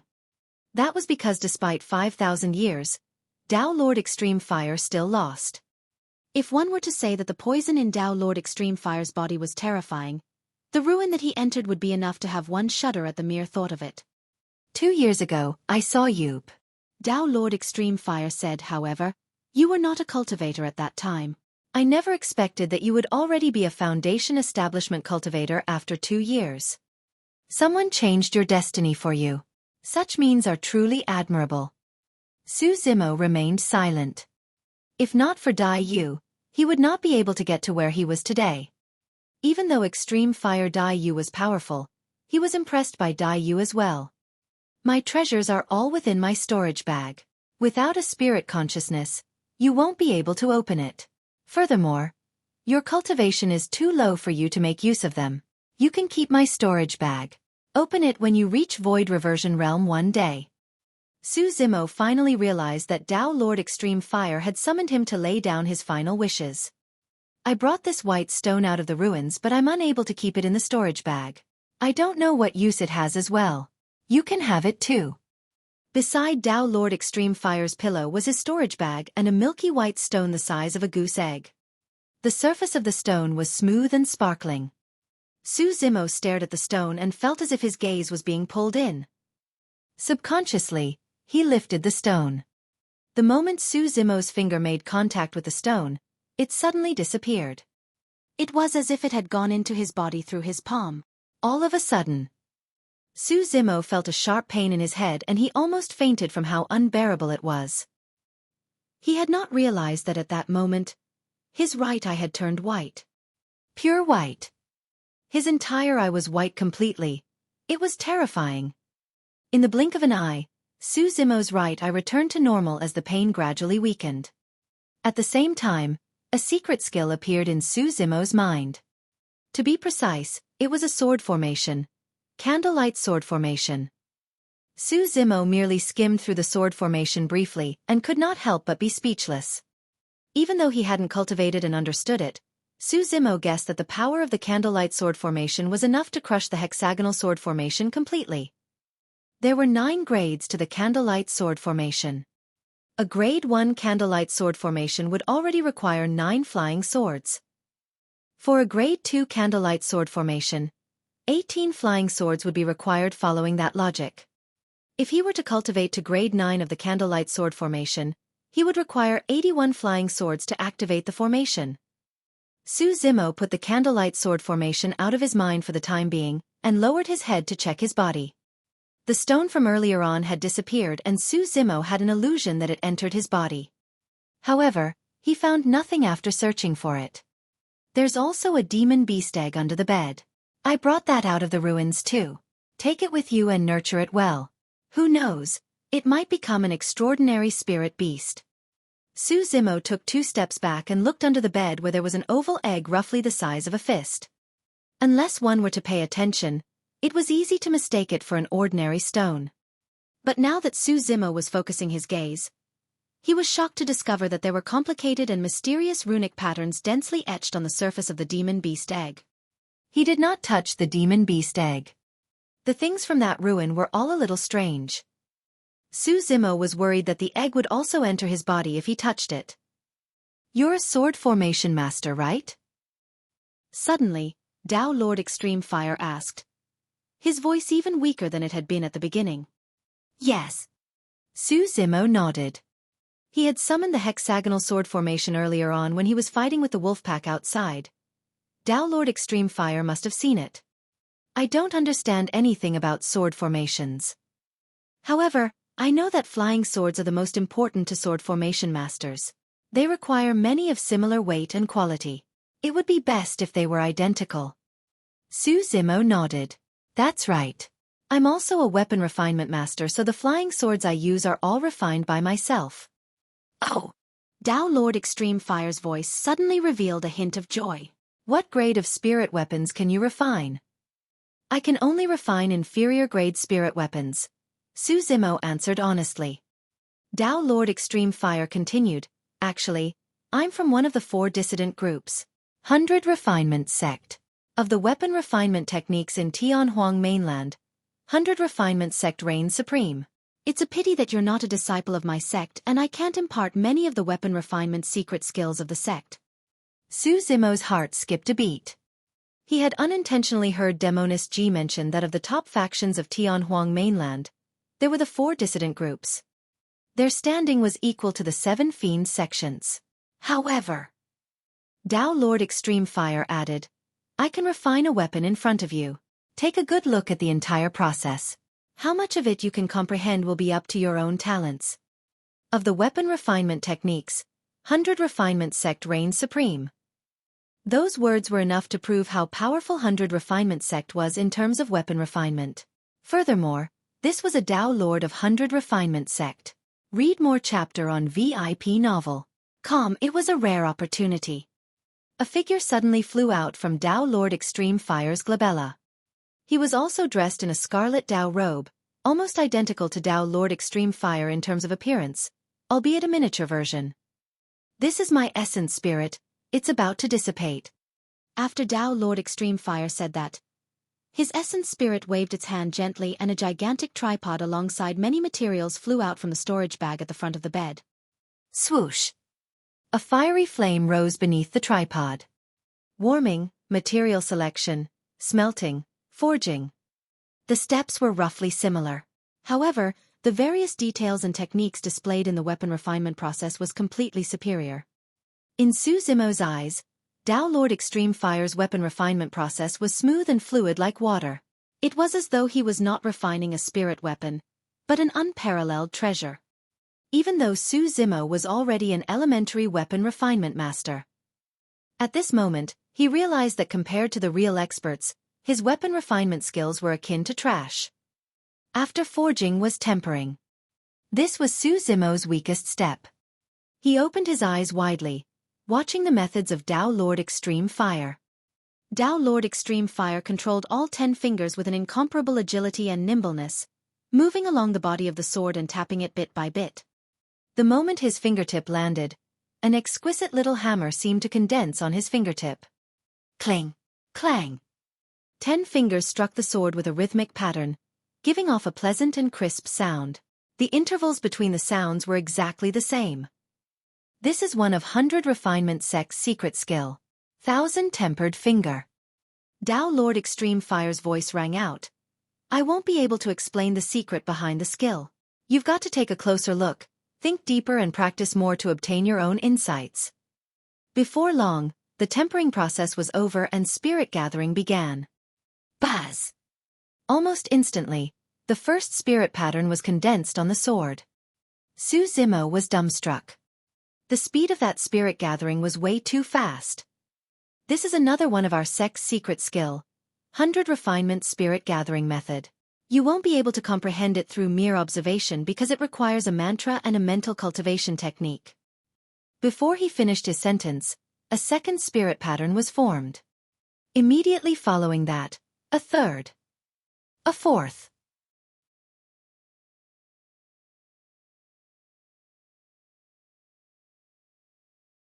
Chapter 203, Demon Beast Inner Core. Chapter 203, Demon Beast Inner Core. In just a few seconds, 4 spirit patterns had condensed on that flying sword. That was a supreme-grade spirit weapon. One more step and it would be perfect. Spirit gathering was the most difficult step of weapon refinement. However, Extreme Fire Dao Lord made it look extremely easy. One could be called an advanced weapon refinement master if they could produce a superior-grade spirit weapon. Above advanced weapon refinement masters, there was the title of Weapon Refinement Grandmaster. What title was Extreme Fire Dao Lord? In order to let Su Zimo have a good look at his weapon refinement techniques, Extreme Fire Dao Lord removed his weapon tripod during the tempering and spirit gathering steps. After condensing 4 spirit patterns, Extreme Fire Dao Lord showed no signs of stopping as he attempted for a 5th spirit pattern. Oh! Right then, a warning flashed in Su Zimo's mind. The feeling of danger came from the flying sword that was heated to a scarlet red. It was a familiar feeling, the premonition of a failed spirit gathering. Don't!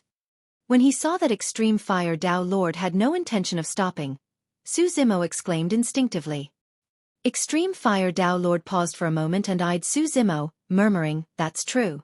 Even if I make you a perfect spirit weapon, you won't be able to use it given your current cultivation realm. Given Su Zimo's spirit energy, he would not be able to last long using a perfect spirit weapon. Too much spirit energy would be drained if all 5 spirit patterns were activated. Su Zimo heaved a sigh of relief and lamented internally. The spirit gathering technique of 100 Refinement Sect is indeed incredible. But even then, it does not have a 100% success rate. While my spirit gathering technique is slower, it's guaranteed. In other words, if Su Zimo were to perfect the steps of material selection, smelting, forging and tempering, he would be able to create a perfect spirit weapon with 100% certainty. If news of that were to spread in the cultivation world, Su Zimo would definitely become the most popular weapon refinement master. There was no exception. This supreme-grade flying sword is a gift for you. Take it. Swash! A sword beam flew by and pierced into the ground before Su Zimo. Sigh, I've managed to survive for 5,000 years, but it's all futile. The tinge of green on Extreme Fire Dao Lord's essence spirit was getting darker. Su Zimo furrowed his brows, trying his best to repress the shock in his heart. The brief moment of contact between Extreme Fire Dao Lord's essence spirit and his body was when it flew out of his glabella. Even then, it was tainted by the poison. The potency of the poison was evident. Outside, in the body of that wolf, there's an inner core. That's a great tonic for you, don't forget to take it out. Su Zimo's eyes lit up. In the path of immortality cultivation, cultivators that manage to form a core would condense a sparkling golden core in their dantian. As depicted in the mystic classic of the 12 demon kings of the great wilderness, demons on the core path will also produce an inner core in their body. Inner cores and golden cores were similar. They possessed the essence of the cultivator. However, golden cores were formed from spirit energy. However, inner cores were formed from the essence chi of the 5 organs. As depicted in the organs refinement section, the 5 organs essence chi was produced after organs refinement into 5 varying essence chi that would spread inside one's body. It will nourish the skin, flesh, tendons, bones and marrow, allowing the body to undergo a complete transformation. Be it in terms of power or speed, there would be a significant increase. When the body is at the peak of nourishment from the 5 organs essence chi, it would enter the next realm, orifice clearing. Orifice clearing does not produce much of an increase in terms of power and speed. However, the overall increase in a demonic cultivator's strength is still clear and obvious. What orifice clearing referred to was to open up one's mouth, eyes, ears and nose using the 5 organs essence chi. Once those 7 holes were opened up, the 5 senses of the demonic cultivator would receive an immense improvement and their vision, hearing and smell would become extremely sharp. That was only the changes on the surface. There would also be qualitative changes within the demonic cultivators. The synthetic relationship between the 5 organs, skin, flesh, tendons, bones, marrow and 5 senses was equivalent to a minor heavenly cycle. At mastery of orifice clearing, the body would be a fusion of toughness and flexibility and become one, increasing one's coordination further. When all 5 chi combine into one, that was the time to condense the inner core. An inner core was the condensation of the bloodline and the 5 organs chi. The essence of the alpha's entire lifetime's worth of cultivation. That was way too important for Su Zimo. By devouring that inner core, there was a high chance Su Zimo could take a critical step in cultivating his organs refinement section. The path of cultivation is a long one and is extremely difficult. One wrong step can cause one's body and cultivation to perish. Pathetic, truly tragic. Extreme Fire Tao Lord's essence spirit slowly floated down and laid on the ground, muttering softly as his brows exuded boundless ancientness. Finally, his eyes gradually closed. At that moment, as though he could empathize, Su Zimo felt a little sad as well. Extreme Fire Tao Lord was many times more powerful than him, but he still ended with such an ending. What was Su Zimo's future and how far could he go? Furthermore, the path he was taking was even more difficult and bumpy. Thank you for saving my life, imparting me the Tao and giving me treasures, Senior. Su Zimo bowed deeply in the direction of Extreme Fire Tao Lord's corpse. By now, Extreme Fire Tao Lord's essence spirit had already turned bluish-black with hardly any life signs. It was clear he couldn't survive any longer. Heis. Su Zimo sighed and came to the bed, preparing to put away the storage bag left behind by Extreme Fire Tao Lord. Because the storage bag was locked by the spirit consciousness left behind by Extreme Fire Tao Lord, Su Zimo was unable to open it with his current cultivation. Even so, it was worth looking forward to. As a Tao Lord of one of the 4 dissident groups, how many treasures were there in his storage bag? Su Zimo put away the storage bag and placed the supreme-grade flying sword on the ground into his storage bag. Su Zimo muttered softly. The moment he closed the storage bag, he vaguely felt a strange change in that longan-sized Buddha bead in his storage bag. He took the Buddha bead out. The moment he touched it, Su Zimo frowned and he was even more confused. The Buddha bead actually felt warm to the touch. Weird. Ever since he obtained the Buddha bead from the stone coffin, there had never been any changes to it. This was the first time. Su Zimo looked around his surroundings in deep thought. If he was not wrong, this cave abode or something in here had a connection to the Buddha bead. Holding the Buddha bead in his palm, Su Zimo walked around the cave abode. After taking a few steps, he suddenly paused and squatted down, looking at Extreme Fire Tao Lord's essence spirit that was lying not far away. He frowned in silence. A moment later, Su Zimo attempted to straighten his arm and move the Buddha bead closer to Extreme Fire Tao Lord's essence spirit. Shoo! A streak of light. Under Su Zimo's gaze, Extreme Fire Tao Lord's essence spirit was suddenly sucked away by the Buddha bead and disappeared in the blink of an eye. Oh! Su Zimo's expression changed and he tossed the Buddha bead on the ground hurriedly. Extreme Fire Tao Lord's essence spirit was tainted by the poison as well. Now that it was inside the Buddha bead, the bead would most likely be tainted by the poison too. After observing for a long time, Su Zimo discovered to his shock that the Buddha bead had not changed at all. He did not dare to be careless, picking up a stone rod on the ground to poke the Buddha bead. There was no change in the stone rod as well. This meant that the Buddha bead was not tainted by that terrifying poison. Su Zimo heaved out a sigh of relief. It was no wonder he had to be so cautious. That poison was truly way too powerful. Even a cultivator as powerful as Extreme Fire Tao Lord had to meet with such an ending after enduring for 5,000 years. Su Zimo had to be careful. He picked up the Buddha bead and studied it for a while before putting it back into his storage bag.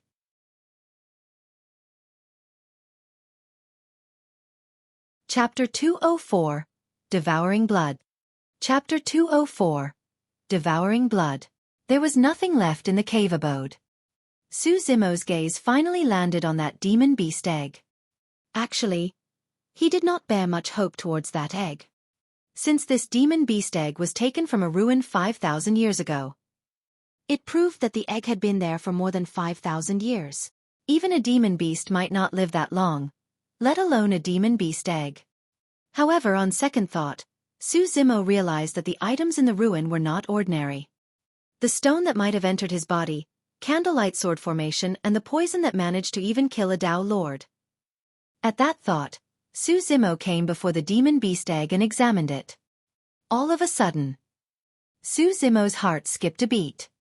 Since Extreme Fire Tao Lord had brought that demon beast egg out from the ruin when he was poisoned, why was the egg not tainted by the poison? Even Extreme Fire Tao Lord's essence spirit was not spared, yet this demon beast egg was fine. It was immune to poison. Su Zimo thought for a moment and picked up the demon beast egg, trying to put it away in his storage bag. He could not do so. His eyes lit up in elation. Only non-living objects like weapons or elixirs could be placed inside the storage bag. Living being with life could not be contained by the storage bag. Now that the demon beast egg could not be placed within, it was proof that there were signs of life within the egg. It was still alive. Su Zimo's thoughts gradually became active again.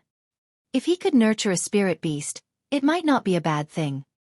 Furthermore, this spirit beast that came from the unknown ruin could very likely be immune to poison.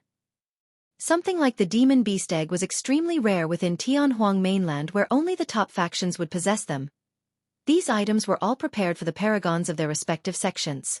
The stronger the bloodline and the rarer the species was, the harder it was to obtain their demon beast eggs, which were extremely precious. After all, demon beast eggs as such would definitely be guarded by extremely powerful pure-blooded and ferocious remnant beasts day and night. Furthermore, they would be located at the deepest areas off any forests or mountains. To obtain a demon beast egg as such, the top experts of the sex would have to turn up and engage in a ferocious battle with the pure-blooded remnant beasts. Even then, success was not guaranteed and they may even put themselves in danger. Spirit beasts that were born from demon beast eggs were extremely loyal to their cultivators and there would not be cases of betrayal. Even though Ethereal Peak, as one of the 5 major sects of the Great Zhou dynasty, did not have any demon beast eggs, they had instructions on how to hatch demon beast eggs. Firstly, blood was required.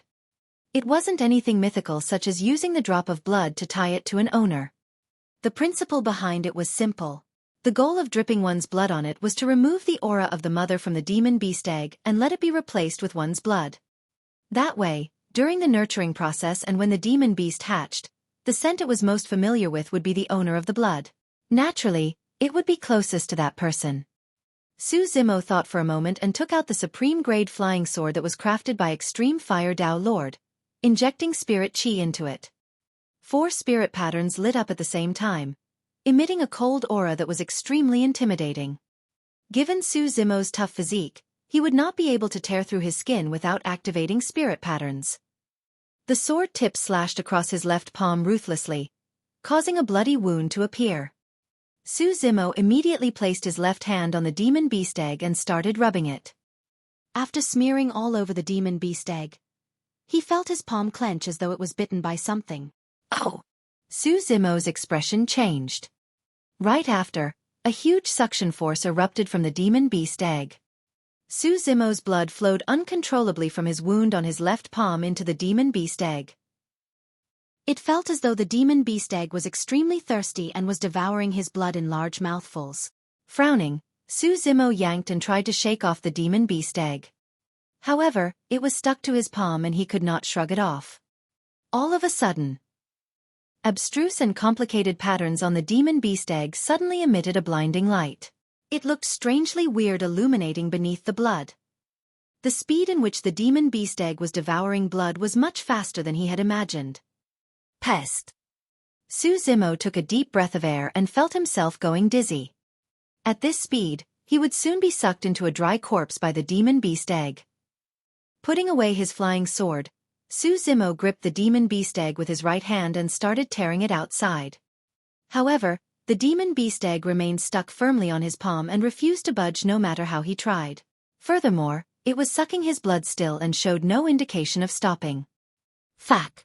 You really can't touch anything from that ruin carelessly. Xueqi's face turned pale as he cursed internally. He had two options before him, to either sever his left hand or turn into a dried corpse. Suddenly, an idea flashed in Xueqi's mind as he turned and dashed out of the cave abode. While his blood was not sucked dry yet and he still had strength remaining, Xueqi swam towards the top of the cold lake with all his might. In the blink of an eye, he leaped out of the cold lake and broke into a stumble, nearly falling over from how weak he was. Ow! When the spirit monkey saw Xueqi rushing out, it was stunned. After not seeing him for a while, Xueqi's flesh and blood withered and he lost a large amount of weight. There was even an egg on his left palm that glowed with blood. Looking confused, the spirit monkey was about to head up when Xueqi shouted lightly, "Don't come over." The spirit monkey stopped in its tracks immediately, looking at Xueqi with widened eyes. Xueqi arrived at the battlefield from earlier on and looked at the wolf corpses strewn all over the place. Heaving a deep breath of air, he recited a sinister sutra and his eye flashed with a bloody glint. Blood devouring technique. This was a secret skill from the Blood Refinement Fiend Sutra.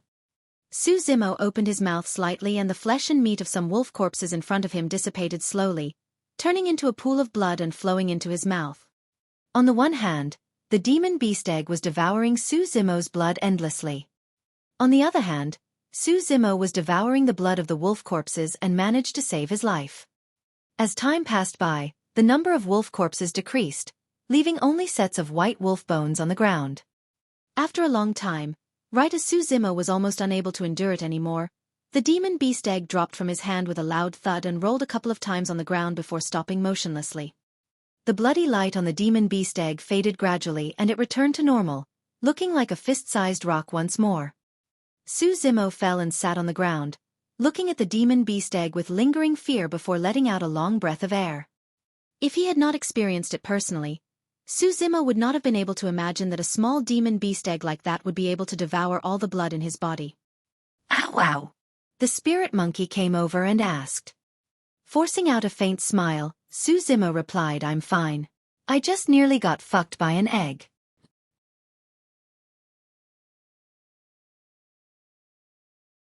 Chapter 205, Organs Refinement. Chapter 205, Organs Refinement. Looking at the demon beast egg not far away, Xueqi felt like he had survived a disaster. If not for the fact that he had cultivated two high-quality marrow cleansing techniques and the Blood Refinement Fiend Sutra, he might have been sucked to death by the demon beast egg in an instant. Egg! The spirit monkey walked close to the demon beast egg and blinked its eyes. He grabbed it and sized it up curiously. Surveying the place, Xueqi's gaze landed on a place and his eyes lit up. Beneath the corpse of the alpha wolf was a round elixir around the size of a fist. It was light red. Demon Beast Inner Core.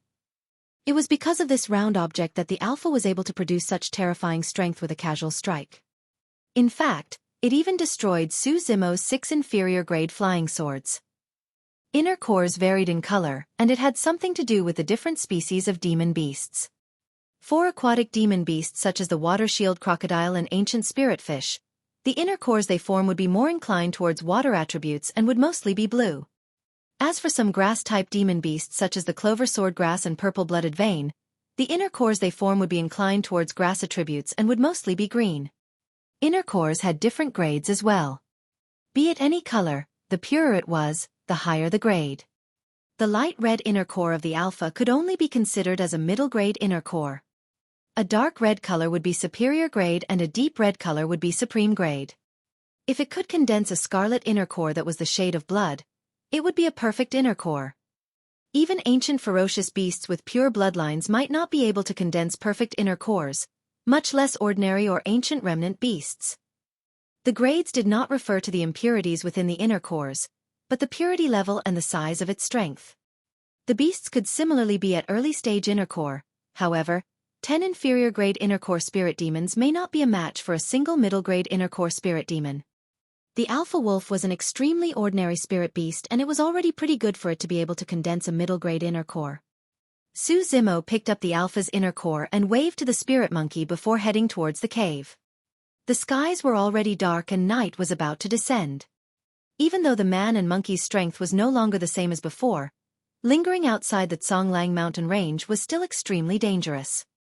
When he returned to the cave, Su Zimo divided the inner core into 2 and handed half to the spirit monkey with a smile.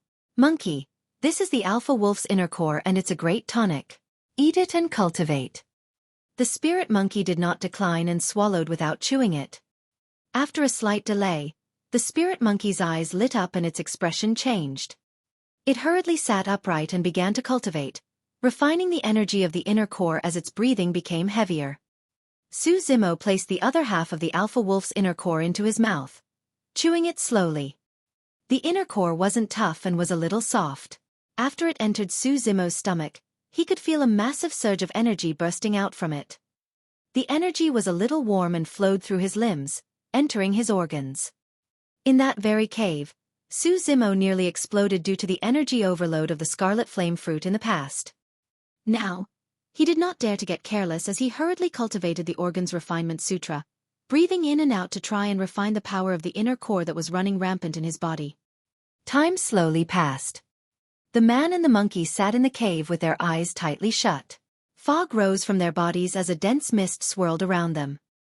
To be fair, if not for this alpha wolf inner core, it would be impossible for Su Zimo to cultivate the organ's refinement section without a couple years of research. But now, thanks to the inner core, he could gradually feel himself approaching the barrier of the organ's refinement section. Inner cores were basically a combination of the bloodline and 5 organs' qi. By fusing one's qi and blood, a core would be formed. The creation of an inner core was equivalent to a concrete example of the 5-organ qi, and it activated the organ's refinement section channeling. Gradually, Su Zimo found the feeling on how to refine his organs. By refining the 5 organs, essence qi of the 5 organs would be produced. The 5 organs corresponded to skin, flesh, tendons, bones and marrow. Organs refinement was not only an improvement of the 5 organs, it was also a baptism for the body. A conclusion of sorts to the first few chapters of the mystic classic of the 12 demon kings of the great wilderness. After a night, Su Zimo continued cultivating. Unknowingly, the injuries inflicted by the battle against the Alpha had already silently healed. Under the nourishment of the 5 organs' essence qi, the hidden ailments left in his body were also repaired. As the sun rose, the spirit monkey's cultivation came to an end. Glancing at Su Zimo who was still cultivating, the spirit monkey did not disturb him. Instead, it crept to a corner. It looked around furtively and after ensuring that there was no one else, the spirit monkey secretly took out the demon beast egg and placed it under its butt. Squatting down, the spirit monkey squatted on the demon beast egg in a weird posture, as though it was passing motion. However, there was no feces. Furthermore, the spirit monkey was not sitting on it either. On the other side, Su Zimo was still cultivating. The entire cave was shrouded by a vermilion mist as demonic qi surged into the sky, causing one's heart to palpitate. The spirit beasts nearby had long fled from the area after sensing that aura. A figure appeared vaguely within the thick demonic chi. With every single breath, there was a current of air near his nose as though an ancient demon was devouring the entire world. Yet another day and night had passed. All of a sudden, two demonic beams of light shone in the vermilion mist. It was a pair of eyes. Su Zimo's cultivation was over. Looking at the thick demonic chi around him, he opened his mouth suddenly and sucked violently. The immense demonic chi gushed into Su Zimo's mouth continuously in a discernible pace. In the blink of an eye, everything vanished. Su Zimo stood up, twisting his neck and stretching his limbs. A series of crackling sounds came from within his body, as if beans were being fried. His organs vibrated gently as his blood rumbled like a tsunami while his tendons and bones rang together. The Alpha's inner core provided an immense amount of help to Su Zimo. In just 2 nights of cultivation, his physical strength had risen by an entire level thanks to the nourishment of the 5 organs chi. However, at the same time, cultivation of the organs refinement section had once again revealed a hidden ailment of demonic cultivation. Demonic chi. Su Zimo's body had produced demonic chi. When he was cultivating the marrow cleansing section, due to the blood swapping, Su Zimo's new bloodline was completely demonic. The demonic bloodline could alter Su Zimo's physique and appearance. Thankfully, he had managed to obtain the Void Thunder Manual in Thunderclap Valley by accident. Even though it was incomplete, there was the Thunder Marrow Cleansing Sutra that could help him get rid of the hidden ailment of demonification temporarily. But now, the demonic chi in Su Zimo's body was produced by his organs. The Thunder Marrow Cleansing Sutra could only cleanse the marrow, not the organs. Naturally, the situation this time round was slightly different from before. Su Zimo's appearance could turn completely demonic through his bloodline. However, demonic chi would not alter Su Zimo's physique or appearance. That meant to say that Su Zimo could continue to cultivate the organs refinement section and make use of the demonic chi to nourish his skin, flesh, tendons, bone and marrow while strengthening his body. The hidden ailment was whether he would be noticed by others when he was unable to make use of the power of his demonic chi. After all, demon chi was way too different from a human's aura. Any cultivators would be able to discern it at the first instance.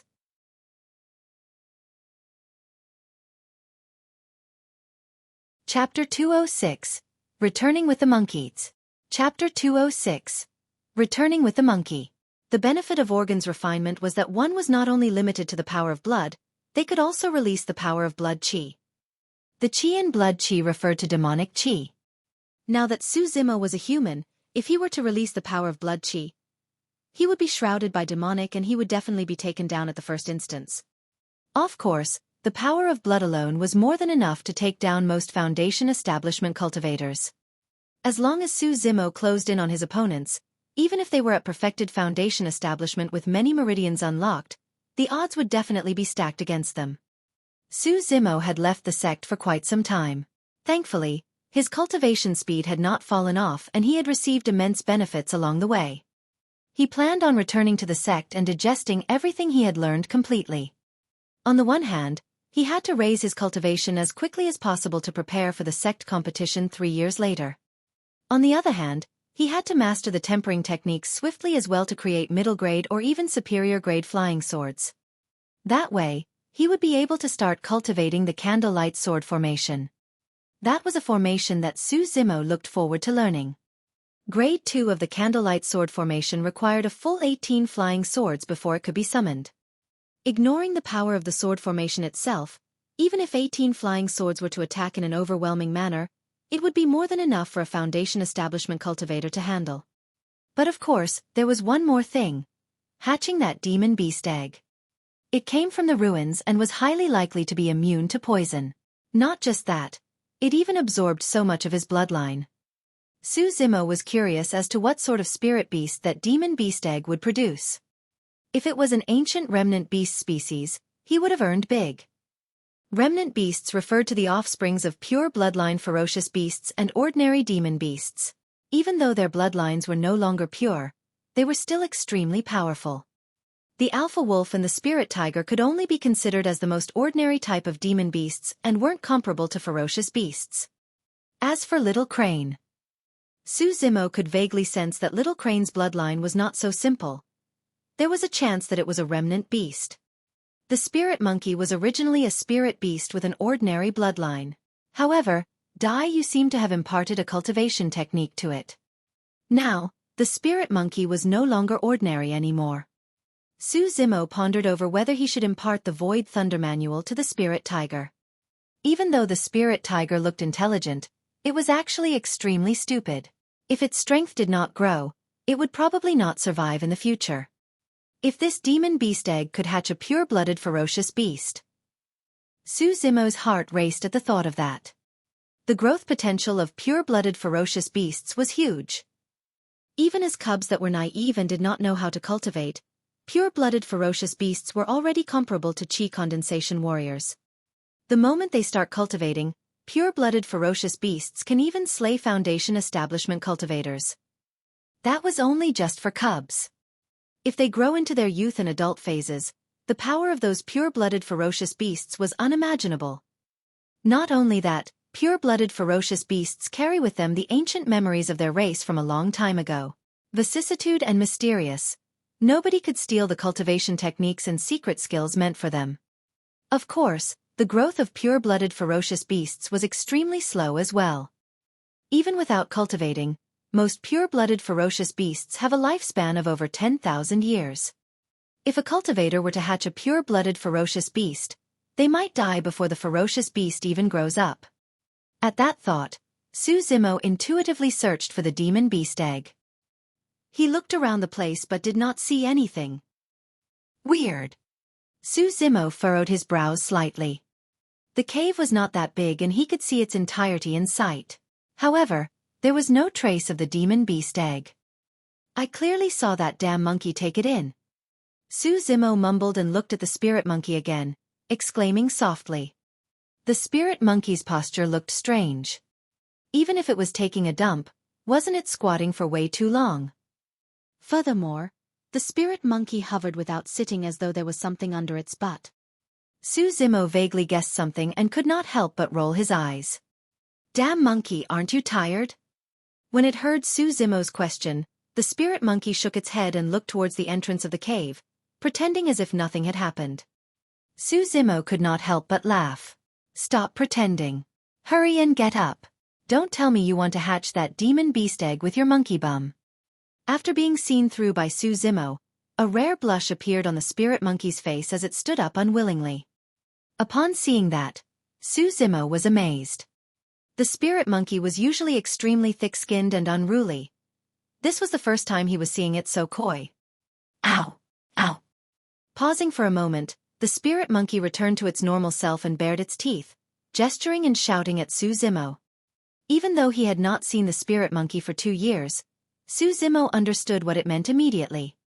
It was saying that Zimo knew nothing and should not interfere. Zimo chided jokingly, "If I don't know anything, you do? You weren't the one who gave birth to that thing and you've got no blood relation to it, so what are you hatching it for?" The spirit monkey was stunned by Zimo's words. Ow, ow. Right on the heels of that, the spirit monkey gave Zimo a disdainful look and gave him a sidelong glance. It was saying, "What do you know? We're both demons and have similar auras. I can still incubate it." Zimo covered his nose in disdain. "Your auras are far from similar. You reek of feces. Even if you manage to hatch it, it's going to die of your stench." Even though Zimo had only mentioned it in passing, the spirit monkey became nervous and ran off to the cold lake, washing its body over and over again thoroughly. Zimo was dumbfounded. Previously, they had fought multiple times over this issue. However, the spirit monkey did not compromise even if it was beaten badly by Zimo. It continued to wipe its feces every day, enjoying itself while disgusting Zimo at the same time. But now, it was taking a shower for the demon beast egg. This was really... everything truly had its weakness. After a long time, the spirit monkey finally came forth from the cold lake. It ran to Zimo and called softly. "It's gone." Zimo said, "You've nearly washed your skin off. What smell can there be left?" Ow, ow. The spirit monkey gestured and asked where the demon beast egg was. Yawning, Zimo pointed to his embrace. It's my egg, stop thinking about it. The spirit monkey pouted and grunted a few times, waving its hand to indicate that it did not care for the egg. However, its eyes were still staring furtively at the demon beast egg in Zimo's embrace. Monkey, I've got something to ask you. After a short while, Zimo suddenly asked, I'll be returning to the sect soon. Will you come with me? Zimo felt a little scared, recalling that the spirit monkey nearly got into danger. Even though the spirit monkey was unruly and unsuited for life in the cultivation world, Zimo could at least look after it if it was with him. Ow! Ow! The spirit monkey cried. Zimo chuckled. I know that you want to be king of a mountain. But, what's the point of being king of this Zonglang mountain range? You've got to head out and look for other mountains to be a king at. Oh! The spirit monkey thought for a while and pointed at the demon beast egg in Zimo's embrace, crying a few times. Zimo could not help but laugh. All right, if you follow me back, I'll let you hatch this demon beast egg. At the same time, Zimo thought to himself, I'm only letting you hatch, not giving it to you. Furthermore, this fella has already sucked so much of my blood. There's no way it'll run off with anyone else.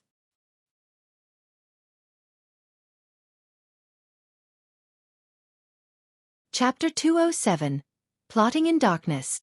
Chapter 207. Plotting in Darkness. On this day, a man and monkey arrived in a rush outside of Ethereal Peak. Passing through the fog formation, their descent on the main peak attracted much attention. Junior brother Su is back. That monkey beside him is another spirit beast of his? Junior brother Su seems to have a special connection with spirit beasts. Including this monkey, he has two now. If one has too many spirit beasts, their power of the blood oath is spread out and will definitely weaken. This Zimo is going to get into trouble sooner or later. When the disciples caught sight of the man and monkey, their eyes had different looks as they discussed fervently.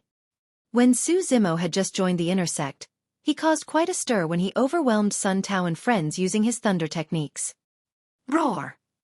The monkey felt extremely irritated being pointed at by so many strangers. It bared its teeth and roared menacingly at the many cultivators nearby, causing demonic chi to explode with a killing intent. Its hair stood on ends and made its physique look even bigger and intimidating. If not for the fact that Zimo was beside him, given its unruly nature, it would have charged forth and killed everyone. Many cultivators were shocked. The monkey's body was covered with endless blood. To survive in a place like the Zonglang mountain range, it had to engage in battles almost every other day. It had experienced endless bloodshed and life and death situations. The aura around the monkey was even more violent and bloodthirsty than the spirit tiger and little crane. Zimo furrowed his brows slightly and raised his palm, patting the monkey on the shoulder gently, indicating for it to relax. On the way earlier, Zimo had already reminded the monkey repeatedly that it had to tone down on its animal instincts at Ethereal Peak. It must not be violently aggressive all the time.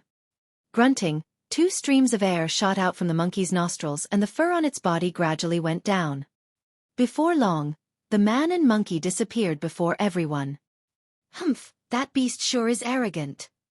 That's because junior brother Su was around. If that wasn't the case, I would have killed that beast right on the spot. How dare it shout at us? Many cultivators pretended to scold after the man and monkey was gone. The door of the cave abode was wide open and both the spirit tiger and little crane were sprawled inside, resting. Little crane was the first to sense something and looked over. Upon seeing that it was Zimo, it cried out in joy. The spirit tiger opened its eyes and looked over lazily. Instantly, it was energized at the sight of Zimo and leaped up. Monkey did not have much of a reaction when it saw the tiger and crane, merely twitching its lips in disdain. Following behind Zimo, Monkey swaggered in. This is Monkey, who is originally from Zonglang mountain range. We went through life and death together. Zimo pointed to the spirit tiger and little crane. This is spirit tiger and that is little crane. The three of you can stay together from now on. Don't fight. Chi! When it heard that, Monkey sneered and stretched out its finger, waving it in front of the spirit tiger and little crane extremely provocatively. Even though Monkey said nothing, its meaning was clear. Even if we fight, you guys are not my match. The spirit tiger had just entered Foundation establishment and was in a cocky youth phase. Furthermore, the spirit tiger knew that it had been with Su Zimo the longest. If it was bullied by a monkey that came later, how could it continue to live its days? There was no way the spirit tiger could hold back seeing that hand gesture from Monkey. Roar! It crouched and readied as though it was about to pounce on its prey with a ferocious glint in its eyes. It was ready to strike at any moment. Caw caw! On the other side, Little Crane could not take it lying down either, crying out a couple of times to Monkey as it prepared to pounce as well. After all, Little Crane had a closer relationship with the spirit tiger. Hearing the shouts from within the cave, Su Zimo suddenly felt a headache. Bang! Before long, Monkey and the spirit tiger collided massively. It was a pure explosion of strength without any gimmicks. After a momentary pause, the spirit tiger was sent flying by Monkey. Slamming onto the wall at the back, the cave abode shook and countless dust settled down. The spirit tiger's tendons and bones felt like they were breaking. Even if Monkey had an ordinary bloodline, the cultivation technique imparted to it by Dai Yu would cause that to change. As for the spirit tiger, it was indeed nothing more than any other ordinary beasts. Ignoring the fact that there was a difference in their cultivation realms, even if they were at the same realm, the spirit tiger would be beaten up badly by Monkey. The difference in their bloodlines was way too great. With a flip, Monkey rode on the spirit tiger and started pummeling its head with clenched fists. Gong, gong, gong. After a few consecutive strikes, the spirit tiger was completely dazed and was dumb-stricken. Swoosh! Little Crane pounced over from the side, sticking out a pair of sharp talons that glistened with a cold light towards Monkey's back. Without even turning back, Monkey slammed with a rod. The wind howled. Little Crane was shocked and did not dare to take it head-on, dodging to the side to try and deal with it. Against Little Crane who could fly at any moment, Monkey was helpless as well and could only ride on the spirit tiger while yelling at Little Crane. Ow! Ow! Caw caw! Little Crane replied with a high-pitched and agitated tone. The spirit tiger beneath Monkey would roar from time to time as well. The concurrent cries of 3 different demon beasts rang out and Su Zimo could no longer hear clearly what they were talking about. However, he could roughly guess that Monkey wanted to be the king and leader of the trio. However, the spirit tiger and Little Crane were indignant and would not allow it. Monkey took the demon beast egg from Su Zimo's hands and pointed at it, screaming for a while. Before long, the 3 spirit beasts reached a common consensus. They would take turns hatching that demon beast egg.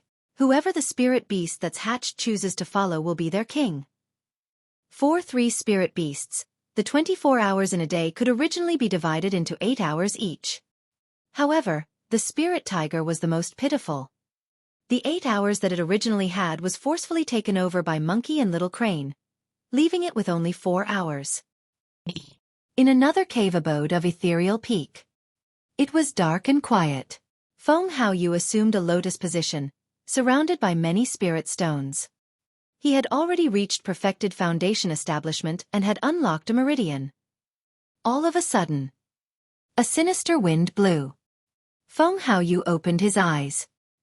He was not in a hurry to look around and was instead deep in thought, as if he was waiting for something. Su Zimo is back. Before long, a hoarse and erratic voice sounded outright in Feng Haoyu's cave abode. Feng Haoyu frowned. The person in the darkness continued, "If I'm not wrong, that tempering technique that the disheveled old man obtained in Sky Treasure Auction House should be for him. It's easy to kill Su Zimo." Feng Haoyu said in a low voice, "However, how can we wipe out the other 3 legacy disciples of Ethereal Peak while killing him at the same time? If we only lay our hands on a single one of them, it's going to alert the rest.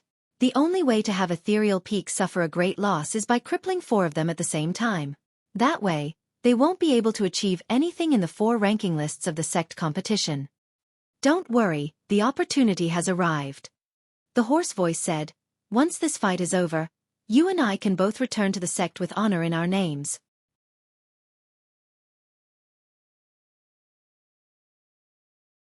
Chapter 208, Blood Crow Palace. Chapter 208, Blood Crow Palace. Black Crow Mountain. Situated at the northwest corner of the Great Zhou dynasty, it was a vast place where beasts roamed. There were many crows in the forest and most of them were psychic.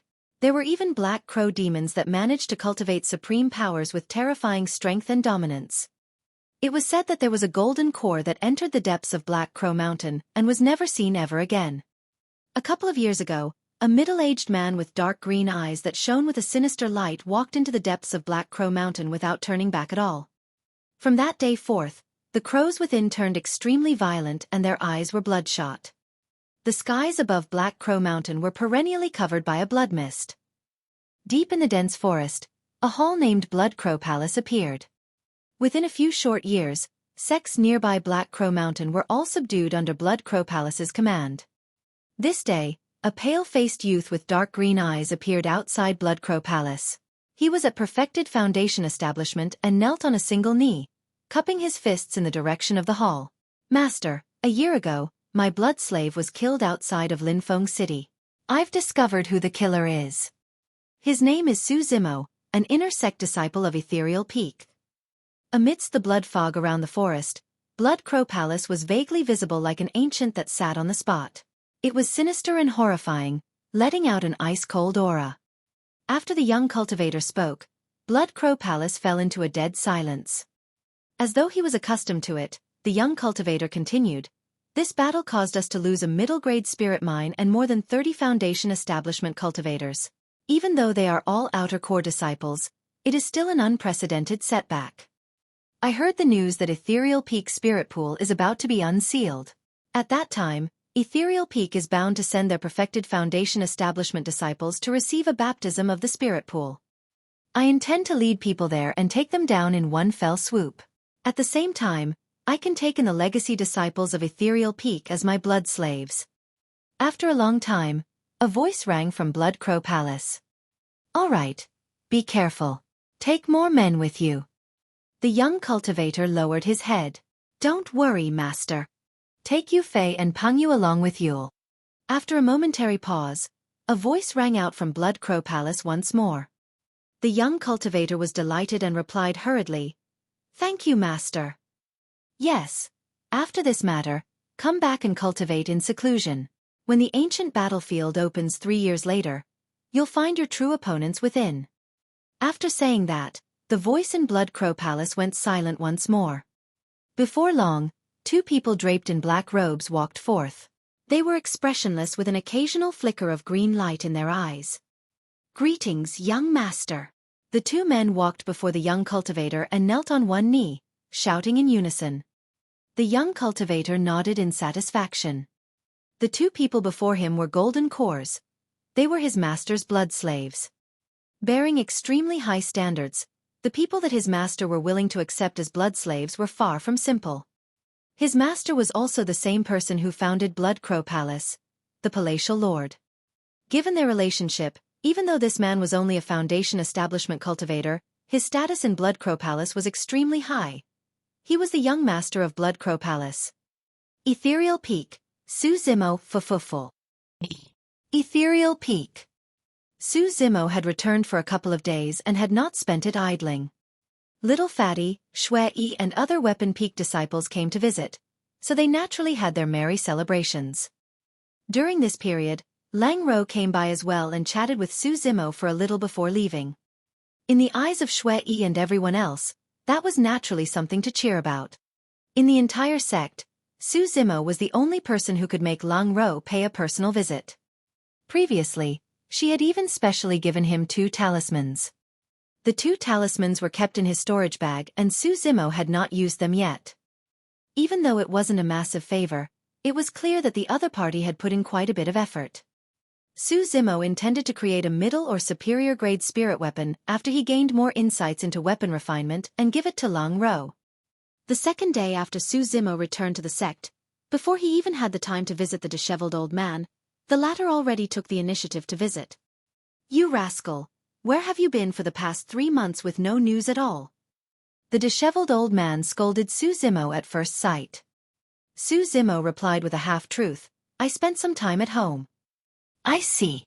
Upon hearing that, the disheveled old man's expression softened and nodded. "Cough." He coughed gently and patted on his storage bag.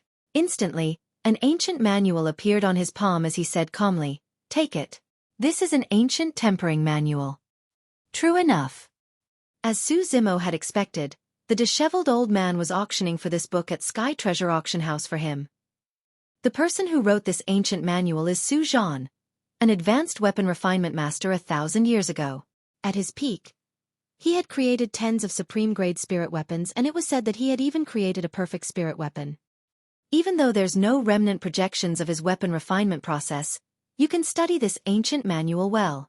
With your perceptivity in weapon refinement, it should not be an issue for you to create middle or even superior-grade spirit weapons in the future. The disheveled old man was extremely confident in Su Zimo. Even though Su Zimo already knew how the ancient tempering manual came about, it would attract the disheveled old man's suspicions if he acted too calmly. Su Zimo could only appear to be delighted and asked, "Master, this ancient manual must cost a lot of spirit stones, right?" It's all right." The disheveled old man nodded and replied indifferently. At that time, the competition for this manual was extremely intense and I was unable to get it at the start too. In the end, I bumped into an old friend.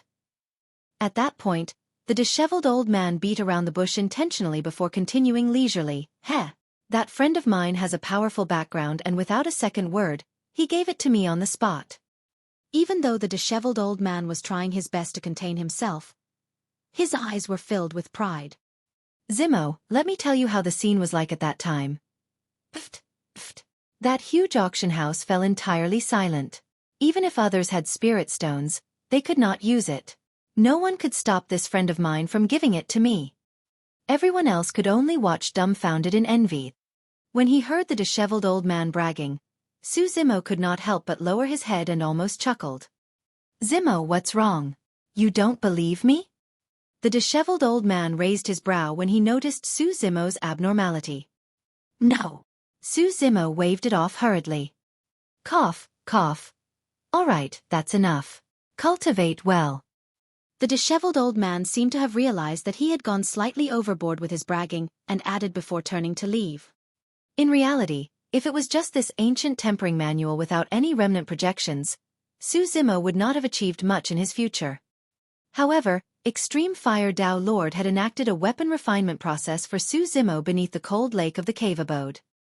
It was a perfect and flawless weapon refinement process.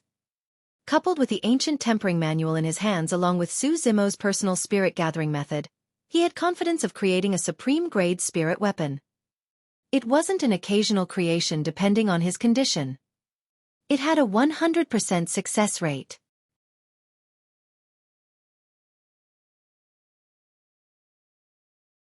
Chapter 209, Pure-Blooded Ferocious Beast? Chapter 209, Pure-Blooded Ferocious Beast. In the following period of time, Su Zimo resumed his usual cultivation habits. He spent part of his days on raising his cultivation realm, but most of it was spent on weapon refinement studies. Come nighttime, Su Zimo would lock his cave abode and activate his formation to begin demonic cultivation and organs refinement. Because organs refinement would produce an endless stream of rich demonic qi, the formation was used to prevent outsiders from entering as well as to conceal the aura within the cave abode. In the morning of the next day, the demonic qi would be absorbed by Su Zimo entirely. For those past few days, Monkey, Spirit Tiger and Little Crane took turns around the demon beast egg.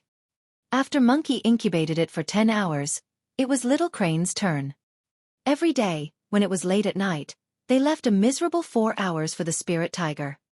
The Spirit Tiger would hug the demon beast egg in front of its chest and even lick it from time to time. It blinked its eyes and sighed. "At this rate, no matter who ends up as the leader, I'm definitely going to be at the bottom." The Spirit Tiger looked at the demon beast egg and thought to itself, "Hurry and come out. That way, I can have a lackey. If not, my days are going to be hell and that monkey and stupid bird is going to bully the shit out of me." 4 hours passed in the blink of an eye. The Spirit Tiger felt as though it had just wrapped its arms around the demon beast egg. Before it was even warm, Monkey came over and whisked it away to sit on it. Even though the Spirit Tiger felt indignant, it did not dare to resist and could only watch at the side pitifully. For some reason, Su Zimo felt that Monkey, the Spirit Tiger and Little Crane were all very concerned about that demon beast egg, treating it with extreme care. Apart from the three of them, no one else was allowed to touch the egg. No one could be sure which was more effective: Su Zimo's bloodline or the three beasts taking turns to take care of it. A few days later, the demon beast egg truly had a reaction. Within, signs of life began to emanate. At first, it was extremely feeble. However, it became clearer and more intense as time passed. When it heard that Su Zimo had brought back a demon beast egg from a ruin, the mystical guardian beast, Senior Crane, came by a couple of times and was rather concerned about the incubation process of the egg as well. During this period of time, Su Zimo looked through many ancient books about demon beasts. He firmly memorized all sorts of information about various demon beasts, ancient remnant beasts and even pure-blooded ferocious beasts. According to Senior Crane, if a pure-blooded ferocious beast was born, it would alarm the heavens and there would definitely be a universal phenomenon. The stronger the bloodline of the ferocious beast, the more intense and terrifying the accompanying universal phenomenon would be. It was said when a Bai Feng is born, a shade of vermilion would paint the entire skies red. In fact, there might even be fire rains. When a responding dragon is born, clouds will fill the skies and cause rain to pour.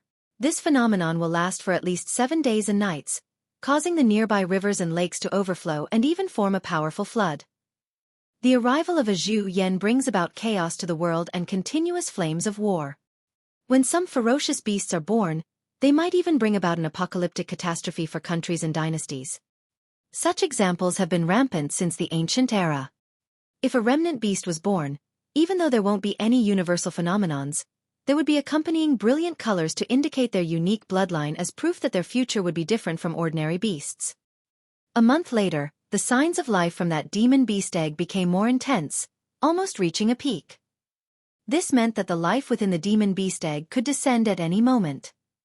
Suddenly, Su Zimo felt a sense of nervousness. Monkey, Spirit Tiger and Little Crane had been busy for the entire time, spending most of their attention on the demon beast egg. Su Zimo truly could not tell who the spirit beast would follow after it was hatched.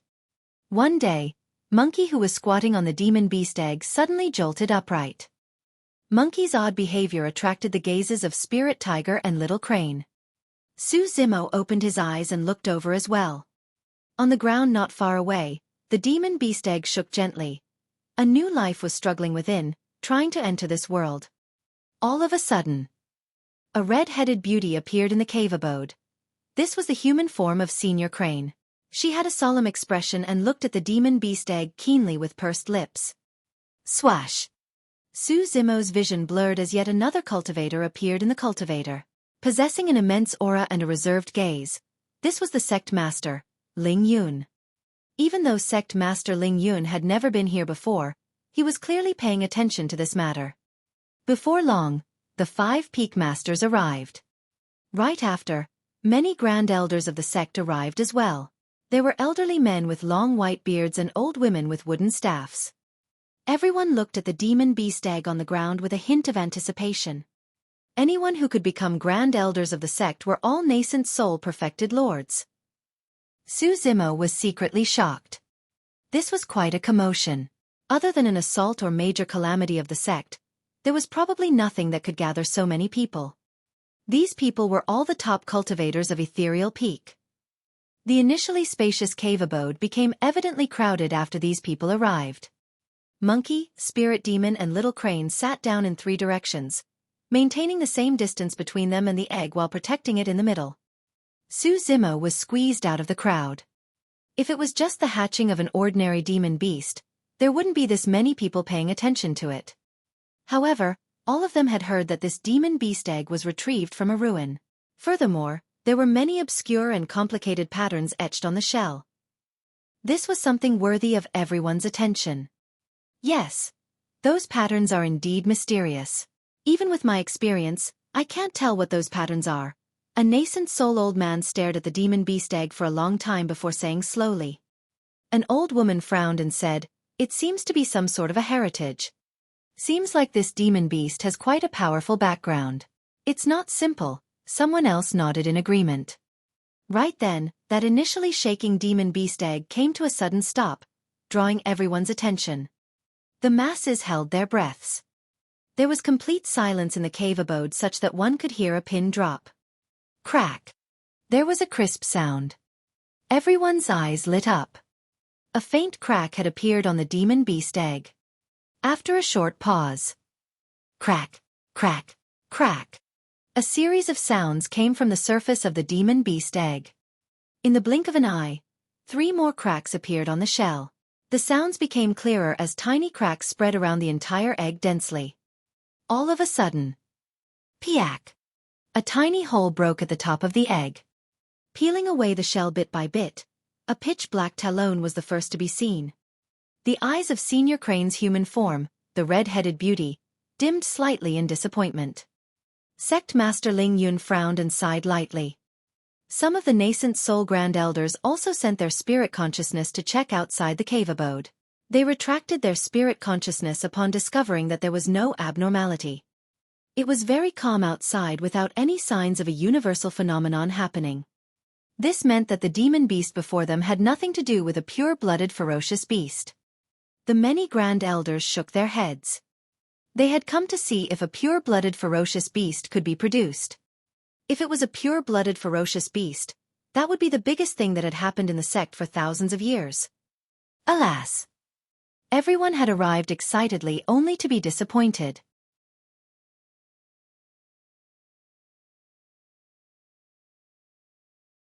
Chapter 210, Wild Beast? Black Bear? Chapter 210, Wild Beast? Black Bear. Su Zimo had once fantasized that it would be great if a pure-blooded ferocious beast was hatched as well. However, the moment this life was born, Su Zimo felt a vague feeling in his bloodline. It was faint but extremely mysterious. He smiled gently. No matter the endowment or bloodline of the demon beast, Su Zimo decided that he would keep it by his side and raise it. Monkey, Spirit Tiger and Little Crane looked at the shattered egg in the middle nervously too. Their eyes were widened with curiosity. In the hearts of Monkey and Little Crane, this little fellow was a shared child. Be it a pure-blooded ferocious beast or ancient remnant beast, even if a sow was born, they were going to take good care of it and not let it suffer in the future. In Spirit Tiger's heart, it hoped that the little fellow would just be an ordinary demon beast. In fact, the weaker it was, the better. That way, its standing would rise and it need not be bullied all day. At the same time, it could also take in a lackey. If it had a sudden impulse, it could even bully that little fellow to feel good. Caw caw. The Spirit Tiger's mouth gaped and drooled with a foolish smile. It was completely immersed in its fantasies of a beautiful future. Piak. Yet another talon stretched out. It was pitch black and tore at both sides. The crack on the shell was turning bigger. At the sight of that, everyone in the cave abode were increasingly disappointed as they shook their heads and sighed. It was fine if there was no universal phenomenon and it wasn't a pure-blooded ferocious beast. But why aren't there any spectacular colors now that the shell has cracked? What did this prove? It proved that the beast was not an ancient remnant beast as well. All the top cultivators of Ethereal Peak were mobilized here in excitement, only to watch the birth of an ordinary demon beast. The psychological disparity was too great. The sect had already reared many of such ordinary demon beasts. Poof! The shell was torn open by a small gap and a black head popped out. It looked like a dog with its eyes closed tightly and felt extremely weak. Seemingly hungry, the little beast sniffed around with its nose and grabbed the eggshell shards beside it, stuffing them into its mouth. Munch, munch.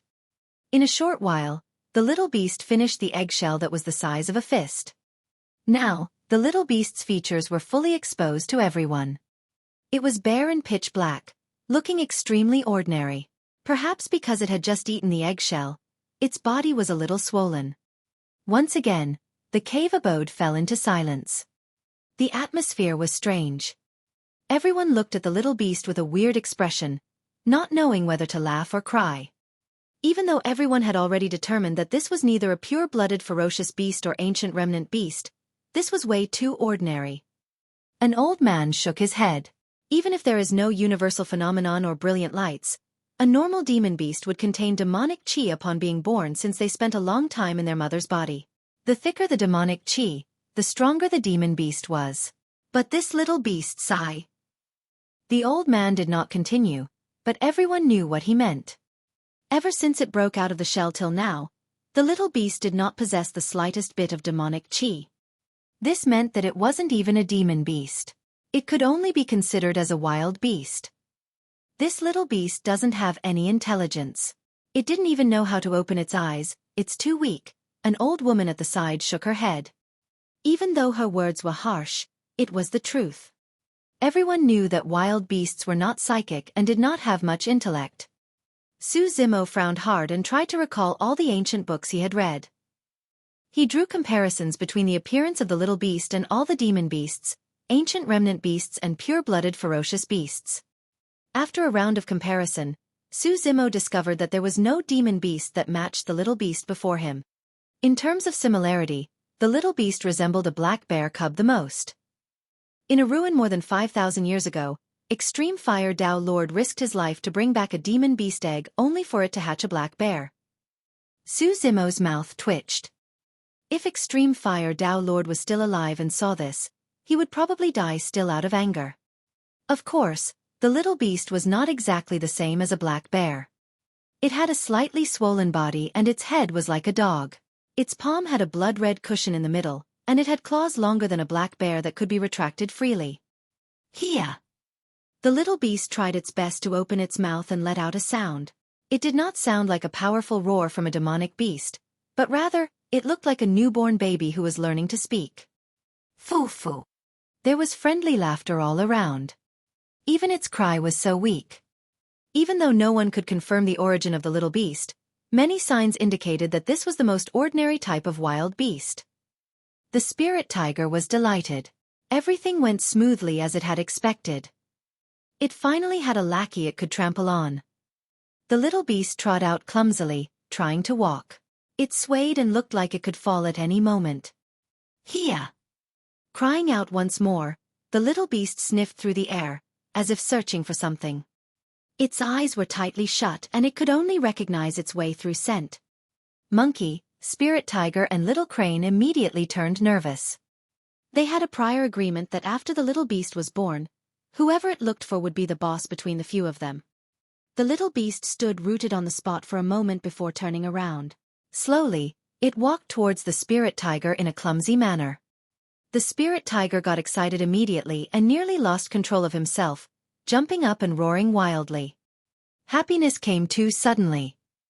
Initially, the spirit tiger thought that it was already not bad now that he had a lackey. From the looks of it, he even had a chance of being the boss now.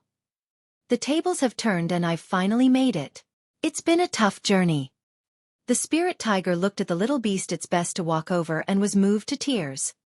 On the other side, Monkey and Little Crane were indignant, their faces full of displeasure. In a great mood, the spirit tiger pointed at Monkey and shook its head, even shamelessly sticking its tongue out gleefully. Monkey gritted its teeth and clenched its fists so tightly that its knuckles cracked. Its eyes were almost spewing fire. Upon seeing Monkey's state, the spirit tiger trembled in fear and hurriedly retracted his tongue. At that moment, the little beast had already arrived in front of the spirit tiger. The spirit tiger licked its face and leaned over, revealing a smile that he thought was the kindest. After a slight pause, the little beast wrapped around the spirit tiger's huge face and continued walking forth. Ah! The smile on the spirit tiger's face froze. This is fucking awkward. The spirit tiger wanted to cry and curse it internally. Damned black bear, you were lying? You're going to get me killed. The spirit tiger turned around right away and looked at Monkey obsequiously, feeling a deep sense of remorse and regret for his provocations earlier. Monkey ignored the spirit tiger entirely and kept watching the little beast. Even though its eyes were shut and it had just learned how to walk, the little beast still maneuvered through the crowd and arrived in front of Zimo after much difficulty.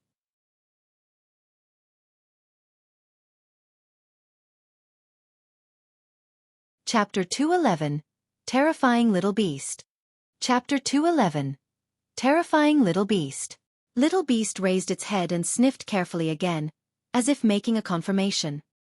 After a while, it climbed up Zimo's body. Zimo was in a lotus position and wasn't too tall. However, because Little Beast was too short, it tried to climb up from under Zimo's shirt but failed after several attempts. Instead, it fell and rolled over, causing a series of laughter. Many grand elders started to take their leave. It was meaningless to stay here any further. Even though that black bear was extremely cute, it was but a mere wild beast, nothing unlike rabbits and dogs by the roadside. Xueqi did not care. No matter what, he was going to raise this little beast and make it a powerful existence. So what if it was a wild beast? He did not have a spirit root in the first place as well. But now, haven't he managed to become a cultivator as well? Nobody could decide how they were born. However, the paths they took and their achievements in the future would depend on their diligence and opportunities.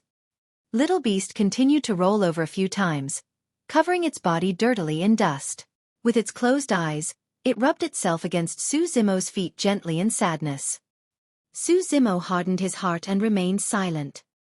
He did not help Little Beast, hoping for it to climb up on its own. Yeah. Little Beast raised its head and opened its toothless mouth. With all its strength, it cried out in a childish voice pitifully. Xueqi's heart softened and he could no longer hold on. He quickly reached out and lifted Little Beast. Perhaps because it was just born, Little Beast was not huge. At around half a foot long, it fit Xueqi's palm perfectly. Chuckling, Xueqi held Little Beast with his left hand and teased it playfully with his right. Zimo, this black bear's endowment is too poor. Don't sign a blood oath with it. The disheveled old man was worried and came over to remind him. Even though the power of a blood oath was strong, its power would weaken if one made too many blood oaths. It was hard to guarantee that the demon beasts would not betray and kill their owners in the future. Therefore, most cultivators would only sign a blood oath with a single demon beast, 2 at most. In the eyes of the disheveled old man and everyone else, Xueqi's life could be in danger if he continued signing blood oaths with demon beasts. Sect Master Ling Yun nodded in Xueqi's direction as well. This little beast has yet to gain sentience. Just raise it casually and don't think too much about it. With that said, Ling Yun turned to leave. Xueqi's head was lowered in silence. When the 5 peak masters saw that, they thought that he received a huge blow and was greatly disappointed. They could not help but sigh lightly and leave the place. At that moment, Xueqi was looking at Little Beast sprawled on his lap with a strange gaze, seemingly in deep thought. Initially, Xueqi thought that Little Beast was an ordinary wild beast as well. Perhaps it was truly a black bear's cub that had yet to gain sentience and was merely cute. However, an action by Little Beast earlier on changed Xueqi's mind entirely. Little Beast was definitely not as simple as everyone thought it to be. Earlier on, Xueqi teased Little Beast with his right hand. Immediately, Little Beast's expression changed. It seemed to have sensed something and stuck its nose out, sniffing Xueqi's right hand carefully. Finally, Little Beast opened its mouth and licked Xueqi's fingertips. Finally, it changed to a comfortable position before falling asleep. That action seemed like it was nothing. However, it caused a huge stir in Xueqi's heart. His right hand could be considered as his strongest trump card, helping him escape from danger twice. No one in the entire cave abode knew about the secret behind his right hand. Even Senior Crane was clueless about it. However, Little Beast had just been born and was able to sense it without being able to open its eyes. It tried its best to come over and grab his right hand. This was definitely not a coincidence. Senior Crane had not left and was still in the cave abode. Xueqi looked over and could not help but ask, "Senior, do you recognize this little beast?" Senior Crane walked over slowly, standing in front of Xueqi and looked at Little Beast carefully before shaking her head. "No, I don't recall ever seeing a demon beast as such. Could the ancient books have left it out?" Xueqi asked again. "It's possible," Senior Crane said in a low voice. "After all, it's been a long time since the primordial era till now. Coupled with the many demon beasts that have gone extinct, there's a chance it could be left out." Pausing for a moment, Senior Crane continued, "However, it's true that there's no universal phenomenon, spectacular colors or demonic chi when this beast was born. Perhaps it might be just an ordinary black bear." As she said that, Senior Crane bent over and reached out, wanting to touch Little Beast. All of a sudden, Little Beast that was initially sleeping woke up. Even though its eyes were still closed, it was clearly a little nervous. As though it sensed that a foreign aura was approaching, Little Beast stuck its head out and sniffed. The claws that were initially retracted peeked out gradually, revealing a cold and dark glint.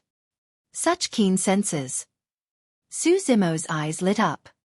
Little Beast was born less than an hour ago and could not even open its eyes. However, in its slumber, it could still sense an unfamiliar aura and jolt awake. With such a reaction, it was proof that Little Beast was extraordinary. Xueqi was a little happy. Phoo! Senior Crane froze for a moment before chuckling. This little fellow is quite sharp. With that said, Senior Crane extended her finger and tapped Little Beast's forehead dotingly. Instantly, Little Beast retreated hurriedly. However, it was too slow and did not have a good balance of its body yet. As though realizing that it could not dodge it, Little Beast stretched out its claws hastily and scratched Senior Crane's palm in a frantic motion. When he saw that, Xueqi smiled. This little beast was quite interesting. To think that it knew how to counterattack. Xueqi was about to speak when he realized that there was something strange about Senior Crane's gaze. She stood where she was, frozen and motionless. Senior, what's wrong? Xueqi frowned and asked automatically. Wrong. After a moment, Senior Crane snapped out of her stupor as though she was gravely shocked. Somewhat out of sorts, she mumbled repeatedly, wrong. We were all wrong. What do you mean? Xueqi was puzzled. Senior Crane looked at Little Beast, who was hiding in Xueqi's embrace with a lit-up gaze. In fact, there was even a hint of fear as she asked uncertainly, that little fellow just scratched me? That's right, Xueqi nodded, not understanding what Senior Crane meant. She took a deep breath of air and said slowly, it hurt me. Xueqi was frozen on the spot, feeling a chill run down his spine. Senior Crane's cultivation was no weaker than a nascent soul-perfected lord. Furthermore, being a demon, Senior Crane's body was extremely powerful to begin with. Even if Little Beast was a pure-blooded ferocious beast, its claws wouldn't pose any threat. It would merely scratch Senior Crane like an itch. But Senior Crane had actually felt pain. The most terrifying thing was that Little Beast was born for less than an hour. If that scratch had landed on Xueqi's body earlier on, it would have carved a few holes in his body.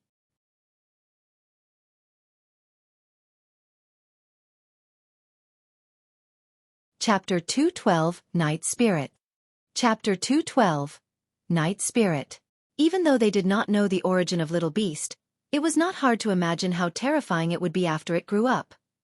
The background of this little beast is probably far from simple. Take good care of it and it'll definitely be of great help to you in the future. Senior Crane said and looked at Little Beast carefully, her eyes filled with puzzlement. What was going on here? This was a little beast that had no universal phenomenon, spectacular colors, or even demonic chi when it was born. How did it possess such destructive powers? Senior Crane shook her head and left in confusion. Before she left, Senior Crane was still worried and turned around to warn Xueqi. By the way, watch over it. Don't let it run around in the sect. Don't worry, Senior. Xueqi nodded. I'll guard it during this period of time and not let anything happen to it. Now that Xueqi thought about it, Little Beast was basically a newborn that could not even open its eyes. It knew nothing and was at its weakest. If he allowed it to run around the sect, it might end up losing its life. Senior Crane's lips twitched and she rolled her eyes in a human-like manner. I'm worried that something might happen to other people. Xueqi. After Senior Crane left, Monkey, Spirit Tiger and Little Crane came over. Earlier on, Spirit Tiger made fun of Monkey and was beaten up by the latter while Little Crane watched unhappily. As such, neither of the three paid attention to the conversation between Senior Crane and Xueqi. After returning, Spirit Tiger glared at Little Beast bitterly and thought to himself, Black Bear. I was really done in by you. I'll remember this and settle it with you after you grow older. Humph. Little Beast was truly way too stumpy that the Spirit Tiger was worried it might be killed with a single smack. In just a day, Little Beast was able to open its eyes. Its eyes were dark and sparkling, exuding intelligence like a pair of dazzling gems. On that day, Monkey, Spirit Tiger and Little Crane left the sect and obtained the milk of many demon beasts, placing everything in front of Little Beast. Little Beast took a sniff without drinking any. It seemed a little disdainful. Instead, Little Beast chose to continue sucking on the fingers of Xueqi's right hand. Perhaps owing to the eggshell, Little Beast did not get hungry for an entire week. The most common thing Little Beast did was to lie on Xueqi's lap and sleep soundly while chewing on his right hand's fingers. During this period of time, Xueqi had a rough grasp of Little Beast's temperament as well. It was the closest to him and would stick to him every day. Because Little Beast was extremely sensitive to foreign auras, it would be on guard or even retaliate if any stranger got close to it. Other than Xueqi, it was also relatively close to Monkey, Spirit Tiger and Little Crane. From that point of view, the three of them did not waste their month for nothing.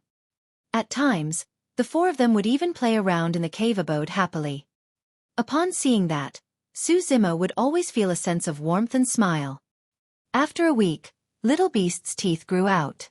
Even though they were small, they were extremely sharp and not weaker than its claws. However, what puzzled Monkey, Spirit Tiger and Little Crane was that no matter the type of spirit beast they hunted, Little Beast would only go up and sniff instead of eating it. Even if it was hungry, it would choose to suck on Xueqi's fingers rather than eat those actual food.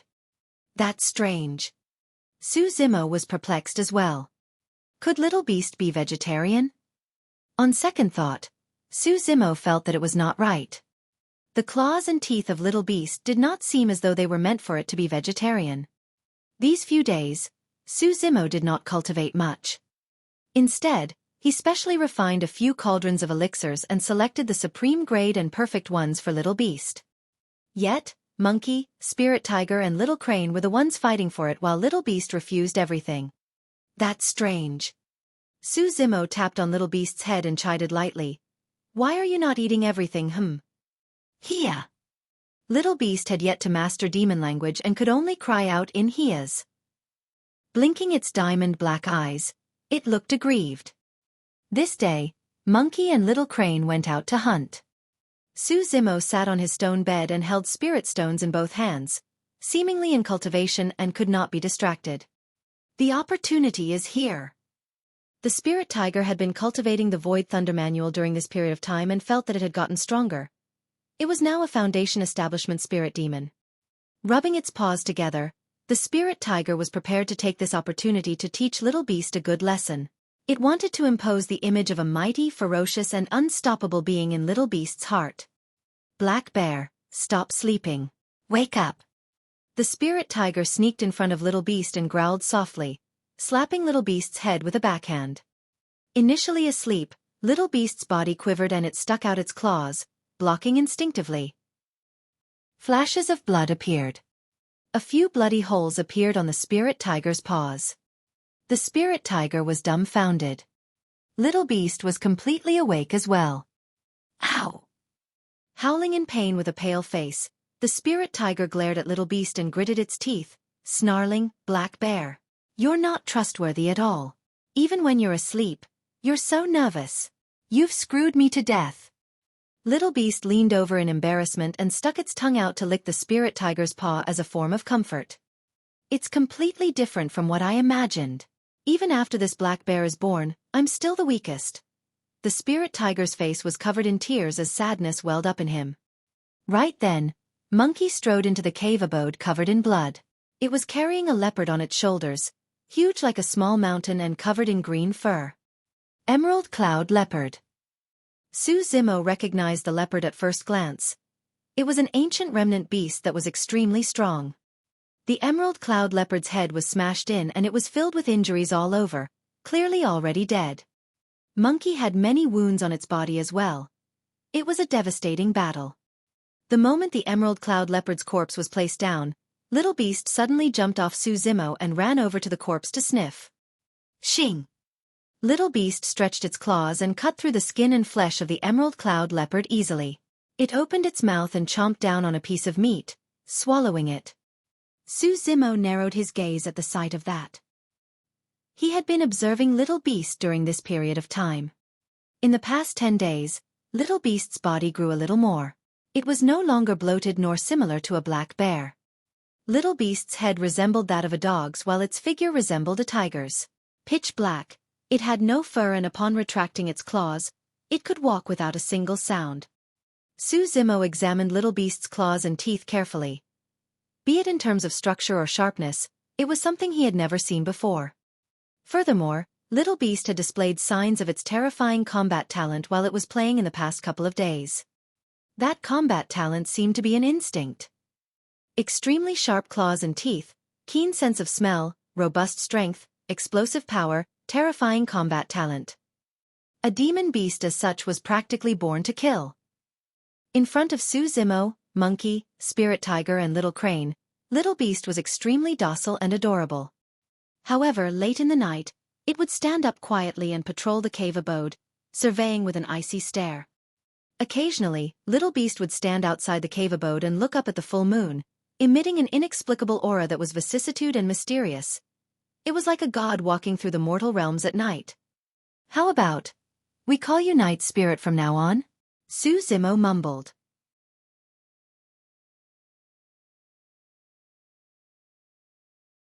Chapter 213, 3 Great Legacy Disciples. Chapter 213, 3 Great Legacy Disciples. For the next half a month, Su Zimo discovered that Night Spirit, the mysterious little beast, was extremely picky with its food. It did not touch the flesh of ordinary demon beasts at all. When it came to ancient remnant beasts, Night Spirit would choose to eat some. It did not seem like it enjoyed them either, eating very little. Su Zimo did not give much thought to it, merely assuming that they had not found the right food. After all, most demon beasts would not eat every other demon beasts as well. They had their own preference too. Su Zimo planned to wait till Night Spirit was older before taking it out so that it could hunt on its own to see the type of demon beasts it preferred. As time went by, Night Spirit's body began to turn rougher as though something was growing out. A month later, the disheveled old man came for a sudden visit. "Zimo, I've got good news," he said with a smile the moment he entered. "Prepare yourself. 3 days later, Wan Xian and some of the elders are going to take you somewhere." "Ha, where?" Su Zimo asked. 50 kilometers away from the sect exists Dongling Valley, a place with a unique terrain that is a natural spirit gathering spot. All the surrounding spirit chi in the area are gathered in the valley and injected into a spirit pool. The disheveled old man continued, "Every 10 years, when the spirit pool is filled, it will open once for the perfected foundation establishment cultivators of the sect to cultivate within. A single year of cultivation within is equivalent to 5 years outside." Su Zimo nodded. In that case, Dongling Valley was truly a blessed place. However, a doubt rose in Su Zimo's heart as he said, "Master, I'm not a perfected foundation establishment." The disheveled old man chuckled.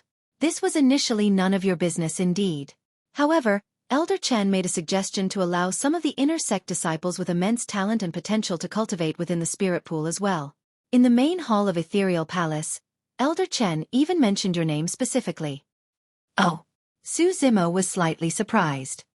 He had only joined the inner sect for a short period of time and was mostly in seclusion. As such, he truly did not know who this Elder Chen was. The disheveled old man continued, "Zimo, when you see Elder Chen 3 days later, make sure to thank him properly." Su Zimo nodded. After returning to the sect, Su Zimo's schedule had been very packed. Apart from researching weapon refinement techniques, he had to work on the Candlelight sword formation while raising his immortality and demonic cultivation alongside taking care of Night Spirit. It was rare for him to have such an opportunity. Su Zimo could make use of this to put everything aside and focus on his cultivation so that he could make an early breakthrough. In the blink of an eye, 3 days had passed. Su Zimo naturally could not take Monkey, Spirit Tiger and Little Crane along with him for this trip. Moreover, Dongling Valley was a place for immortality cultivators and it was useless even if Monkey and the others joined him. However, when it heard that Su Zimo was going to leave, Night Spirit heard non-stop and insisted on tagging along no matter what. After hesitating for a long time, Su Zimo's heart softened and he finally agreed to it. For the past month, under Su Zimo's strict orders, Night Spirit had not taken a single step out of the cave abode. It's probably time for it to take a look at the world outside. At that thought, Su Zimo stuffed Night Spirit inside his robes and instructed for it to not come out before leaving the cave abode. The gathering spot was the front peak of the sect. Upon arriving, Su Zimo caught sight of 2 familiar faces. Little Fatty and Lang Ro. Bro, here. Little Fatty waved to him. Lang Ro nodded slightly and greeted, Junior Brother Su. Given Lang Ro's character, the fact that she would take the initiative to greet someone was already unprecedented. It had been a while since they last met and both Little Fatty and Lang Ro were at late-stage foundation establishment. Of course, that did not mean that Su Zimo's cultivation speed was not fast enough. It was the opposite. Su Zimo's cultivation speed was already extremely fast. Despite spending a good half of his efforts on elixir and weapon refinement, formations and demonic cultivation, his immortality cultivation realm did not fall behind. Beside Little Fatty and Lang Ro stood 30-odd inner sect disciples. Su Zimo swept his gaze across. These inner sect disciples were all at late-stage foundation establishment. Su Zimo raised his brows but did not say anything. As time passed by, more cultivators arrived gradually. Surveying from the beginning, be it the cultivators that arrived first or later on, Su Zimo realized that he was the only mid-stage foundation establishment cultivator. Su Zimo sensed an unusual aura and felt that something was amiss. If this Dongling Valley trip was based on one's cultivation, late-stage foundation establishment disciples should be ranked before him who was at mid-stage foundation establishment. If it was in terms of potential and endowment, why was it that other than him, the rest were all at late-stage and perfected foundation establishment? The arrangement was filled with conflict no matter how he looked at it. Those are the 3 great legacy disciples of our sect. Little Fatty gave a low cry and pointed at 3 people who were flying over not far away. The gray-robed cultivator on the left is Ji Qingtian and it said that he's a 4 Meridian Foundation establishment. Typically, perfected foundation establishment cultivators would be referred to by the number of meridians they have unlocked.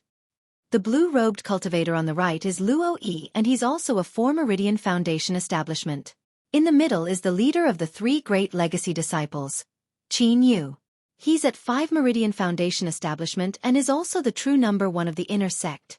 I even heard from Master that Qin Yu has a chance of unlocking the 6th Meridian before the sect competition. Normally, one would have an extremely high chance of forming a core if they had 4 Meridians unlocked. In the sect competition, 4 Meridian Foundation establishment cultivators had a chance of ranking in the top 10, while 5 Meridian Foundation establishment cultivators were a shoo-in for the top 10. As for 6 Meridian Foundation establishment cultivators, it was considered to be very good if 1 or 2 of them appeared in the once every 10-year sect competition. From that viewpoint, one could understand the preciousness of one of Ethereal Peak's 3 secret skills. Ethereal Foundation Establishment Manual. Cultivating Ethereal Foundation Establishment would ensure at least 4 unlocked meridians.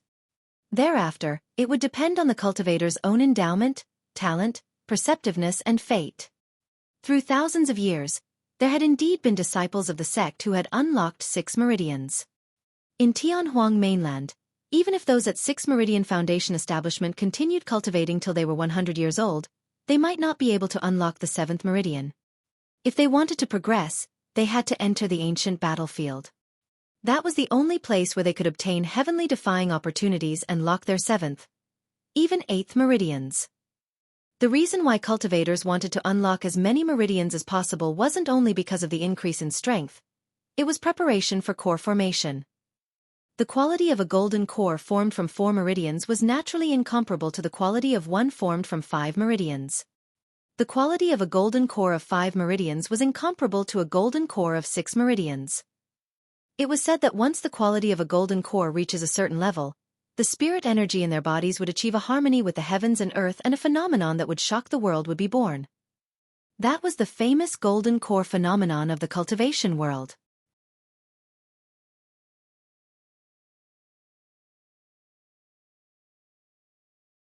Chapter 214, Change of Weather. Chapter 214, Change of Weather. Throughout history, there had been countless cultivators who had formed a core. However, none of them achieved a golden core phenomenon. As everyone had different learnings and experiences, their understanding of core formation as well as number of meridians unlocked were different as well. The many different factors would form various golden core phenomenons. The power formed by the golden core phenomenons were different as well. Some phenomenons were so mighty that they could shake the world and form tsunamis upon release. However, some other phenomenons were relatively weaker. As the saying goes, A phenomenon is bound to occur when 8 meridians are unlocked. However, unlocking 8 meridians was as difficult as ascending the skies itself. Thousands of years ago, including the founder master of Ethereal Peak, there had only been a single person who had unlocked all 8 meridians. That was none other than the owner of the mystic gold silk armor, the terrifying expert who left the Void Thunder manual behind. Come, let's go greet them. It's not easy to see these 3 senior brothers. Little Fatty brought Su Zimo over and cupped his fists, smiling. Greetings, senior brothers. Qin Yu and the other 2 swept their gazes past Little Fatty swiftly. Pausing at Su Zimo for a brief moment, they turned to the side with a cold expression. Little Fatty laughed embarrassedly. When he saw how the trio reacted, Su Zimo dispelled the thought of greeting them as well. Some of the other perfected 1 and 2 Meridian Foundation establishment cultivators looked at Su Zimo and the others with unfriendly gazes as well. Hey, you can't blame them. Little Fatty explained. The spirit energy in the spirit pool is limited. An additional person means that the cultivation speed of the others will drop as well. We were initially not meant to be part of this Dongling Valley trip. Now, it's as good as us stealing their cultivation resources. Suddenly, Su Zimo was enlightened. Lung Ro shook her head. The spirit pool belongs to the sect and it's not theirs. Furthermore, we're also disciples of the sect. Even though that's the case, that might not be what they think, Little Fatty said with a bitter smile. Before long, a purple-robed and haughty-looking man arrived on his flying sword with a number of sect disciples accompanying him. Feng Haoyu. It had to be said that Feng Haoyu's cultivation speed was fast indeed. He had already reached perfected foundation establishment by now. Feng Haoyu looked around and actually walked over when he caught sight of Su Zimo. Long time no see, junior brother Su. He arrived before Su Zimo and said with a fake smile. This was the first time they were meeting after his defeat to Su Zimo at Spirit Peaks Arena. Su Zimo looked at Feng Haoyu with a calm silence. There was something odd about this. Feng Haoyu had stopped him twice in private previously. Both times, Su Zimo was alerted by his spirit perception towards Feng Haoyu's killing intents. Yet, Feng Haoyu was now greeting him as though nothing was wrong. Given this person's vengeful nature, would he lower his status and do such a thing? There must be something going on when things occur out of the ordinary. Feng Haoyu smiled and asked, "What's wrong, junior brother Su? You're not even interested in talking to me?" This time, Feng Haoyu was truly smiling as though something was making him extremely happy. Was it because he was entering Dongling Valley to cultivate? Probably not. Right then, 3 figures appeared at the same time from not far away. The person in the middle was Wen Xian, Spirit Peak's master. He was wearing white robes and traveled through the skies elegantly. The other 2 were golden cores as well, elders of the sect. Wen Xian swept his gaze across the disciples below and nodded his head before waving his sleeves. A spirit vessel appeared and expanded with the wind in the blink of an eye. It had enough space to accommodate hundreds of people. Come on up. Wen Xian and the 2 elders boarded the spirit vessel first and stood at the bow. The many disciples flew to the spirit vessel on their flying swords with excited expressions. Cultivators that could board this spirit vessel were all disciples recognized by the sect. That fact was enough to make others envious. Turning into a beam of light, the spirit vessel tore through the skies at an extremely fast speed. Su Zimo, Little Fatty and Lang Ro stood together and they could feel the wind howl in their ears while the scenery reversed quickly. Sweeping his gaze across the 2 sect elders, Su Zimo asked softly, "Which of them is Elder Chen?" Little Fatty pointed at the one on the right. "The one in black robes is Elder Chen and the one on the left is Elder Yu. What's up, bro?" "It's nothing."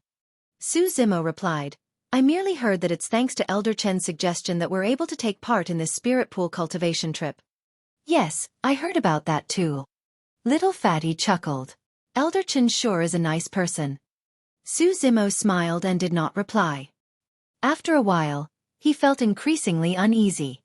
There was a nagging feeling that something was wrong but he could not point it out. Passing through the crowd, Su Zimo arrived at the bow of the ship and bowed with cupped fists. "Greetings, Peak Master Wen Xian and elders.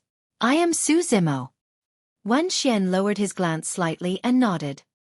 The 2 elders turned back with a questioning look as well. Seniors, I am somewhat worried. What? Wen Xian's tone was cold and he was indifferent. Due to his relationship with Feng Haoyu, Wen Xian had always had a prejudice against Su Zimo. Su Zimo continued, almost all the core disciples of Foundation Establishment Realm from our sect are present for this Dongling Valley trip. If anything happens, it'll be a significant blow to our sect. We'll definitely not be able to compete for the rankings at the sect competition 3 years later. As he spoke, Su Zimo kept an eye out for the three of their expressions. When he heard that, Elder Yu could not help but laugh. Go on back. You don't have to worry about this. Wen Xian replied coldly, do you know what it means for anyone to kill the Foundation Establishment core disciples of our sect? Which sect would have the guts to commit an act as such within the Great Zhou dynasty's territory? Elder Yu chuckled too. Even though the spirit pool of Dongling Valley only opens up once in 10 years, how could any outsiders know of the exact date? Even though Elder Chen remained silent, there were no changes in his emotions and he was still expressionless. Unable to have any red, Su Zimo frowned and returned to where he was. 6 hours later, a valley ahead could be faintly seen. We're here. Arriving above the valley, the spirit vessel descended slowly and many cultivators leaped down. There were 2 golden cores watching over Dongling Valley. Coupled with Wen Xian and the 2 elders, there were now 5 golden cores from Ethereal Peak guarding this place. In the middle of Dongling Valley was a spirit pool where the water surface shimmered brightly and emitted a rich spirit qi. Even though they were hundreds of meters away, Su Zimo and the rest could clearly feel it. This is truly a blessed place. Little Fatty let out an intoxicated expression as he took a deep breath and praised. Fu fu. Feng Haoyu laughed and said meaningfully, everyone, do enjoy yourselves well. Right then, dark clouds appeared outside of Dongling Valley, moving over at an extremely fast speed. Within the dark clouds were even red specks of light that sparkled sinisterly. The weather had changed.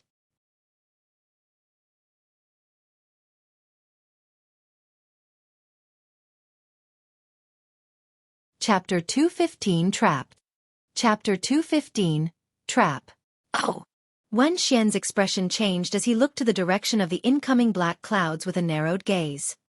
When Su Zimo saw the black clouds, he frowned and felt a sense of déjà vu.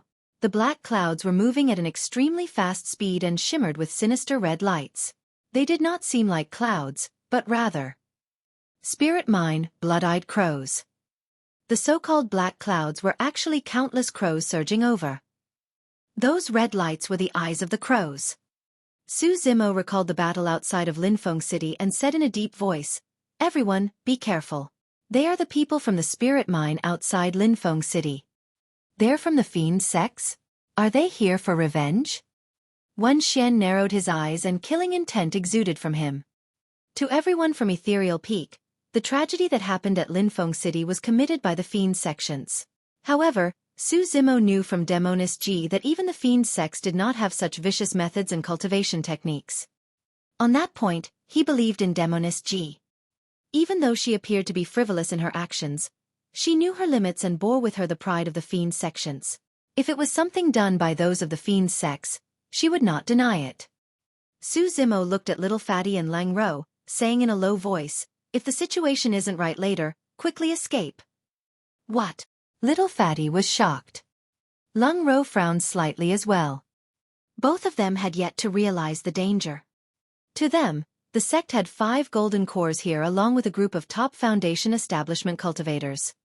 Such powerful strength was more than enough to wipe out some minor sects, so why would they need to fear the incoming aggressors?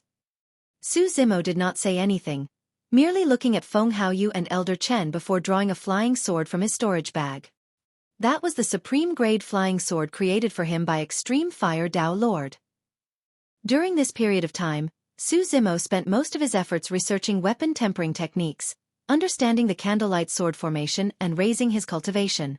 He did not have the time to refine any weapons. This flying sword was the only graded spirit weapon in his storage bag. Before long, the clouds arrived above Dongling Valley. Countless blood-eyed crows spiraled above, covering the skies and emitting thick, demonic qi. Their cultivations were not weaker than the Foundation Establishment cultivators. The sky darkened immediately. Many of the ethereal peak disciples in the valley looked terrible as fear flashed across their eyes. After all, a scene as such was way too shocking that it left one shuddering in fear. The eyes of the crows emitted a blood-red glow as they hissed constantly, glaring at the cultivators below as though they could dive down and rip everyone apart at any moment. Little Fatty's face turned pale as he gulped and said with a grim expression, "There's more of these darned creatures compared to back then." At the entrance of Dongling Valley, a gigantic spirit vessel sped over and hundreds of cultivators leaped down from it. Among them, there were more than 10 golden cores. The rest were all Foundation Establishment cultivators of varying levels. However, their numbers were several times more than the ethereal peak disciples. Coupled with the sea of blood-eyed crows above them, be it in terms of golden cores or Foundation Establishment cultivators, ethereal peak was definitely disadvantaged. This was a trap. There was no way out of this situation. Of the hundreds of cultivators from the spirit vessel, their leader was a perfected Foundation Establishment cultivator. He wore a set of red robes with a crow etched on his sleeve. Bearing a pale complexion, he twitched his lips and smiled evilly. The 10 golden cores surrounded him, protecting him in the middle. "Who are you?" Wan Xian glared at the blood-robed cultivator as he held a talisman in his left hand. A flying sword hovered in front of him and his tone was cold. "Fu-fu." The blood-robed cultivator chuckled and said leisurely, "Fellow Taoists, there's no need to be nervous. I did not come with any ill intentions. If you guys are willing to cooperate, I'm even going to present a great opportunity for all of you." With a slight pause, he changed the topic with an icy tone, "But if you don't know what's good for you, don't blame me for starting a massacre." Wan Xian's fingers moved as he conjured his spirit, causing spirit energy to swirl around his fingertips. He was ready to strike. Elder Yu stood up with a grim expression and shook his head, saying deeply, "Don't be rash. If we end up fighting, our disciples are going to die easily at this place. Let's check on his background first." Raising his voice, Elder Yu asked, "Fellow Taoist, how may I address you?" "Regarding that, I'm quite a casual person." The blood-robed cultivator smiled faintly.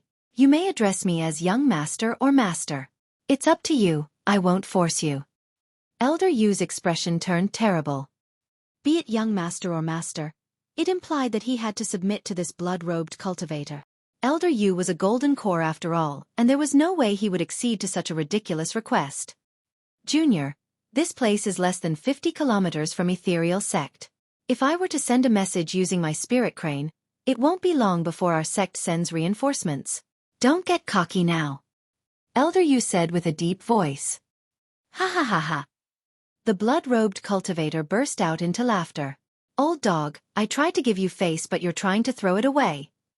First, with my blood crow army, your spirit crane is never going to be sent out. Second, even if you manage to send out a spirit crane, you guys are not going to last long enough." When Xian harumphed coldly, "Elder Yu, there's no need to waste your breath on him. Since they're from a fiend sect, all of them shall be punished. We're not from the fiend sections." The blood-robed cultivator laughed coldly. "I'll give you one last chance. Submit to me and I'll spare your lives. Otherwise, all of you shall be killed without mercy. No one will be spared." "Oh right. There's someone named Su Zimo among you guys. Whether or not you submit to me, I'll suppress you personally and torture you to death bit by bit. Hee hee." The blood-robed cultivator let out a series of sinister laughter. "Submit." Wan Xian smiled as well. "Ask for permission from the sword in my hand first." Right then, the blood-robed cultivator raised his head suddenly and said calmly, "What are you waiting for?" Before he could finish his sentence, Su Zimo was alarmed and yelled, "Everyone disperse. There's spies in the sect." Wan Xian was the first to react and crushed the protection talisman in his left hand immediately. A barrier of light instantly rose and enveloped him. Clang! There was a crisp sound. Sparks flew everywhere. A flying sword struck Wan Xian's protective barrier, causing it to tremble and nearly collapse. It was clear how strong that attack was. It was a mere centimeter gap. If Wan Xian had been slightly slower, he would have been a dead man. In fact, the reason why Wan Xian was the first to react was because of Su Zimo's question earlier on the spirit vessel. At that time, Wan Xian wasn't bothered about it. However, when he saw the arrival of such powerful forces along with a trap as such laid out, Wen Xian vaguely realized that there might be spies in the sect and became wary. Otherwise, there was no way their trip to Dongling Valley today could be leaked out. Of course, the conjecture was a little vague and Wen Xian did not have time to verify it. Right at the moment when the blood-robed cultivator said that sentence along with Su Zimo's yell, Wen Xian crushed his protection talisman without a second thought. When he sensed the terrifying attack behind him, Wen Xian understood that he had just walked by the gates of hell and could not help but break out in cold sweat.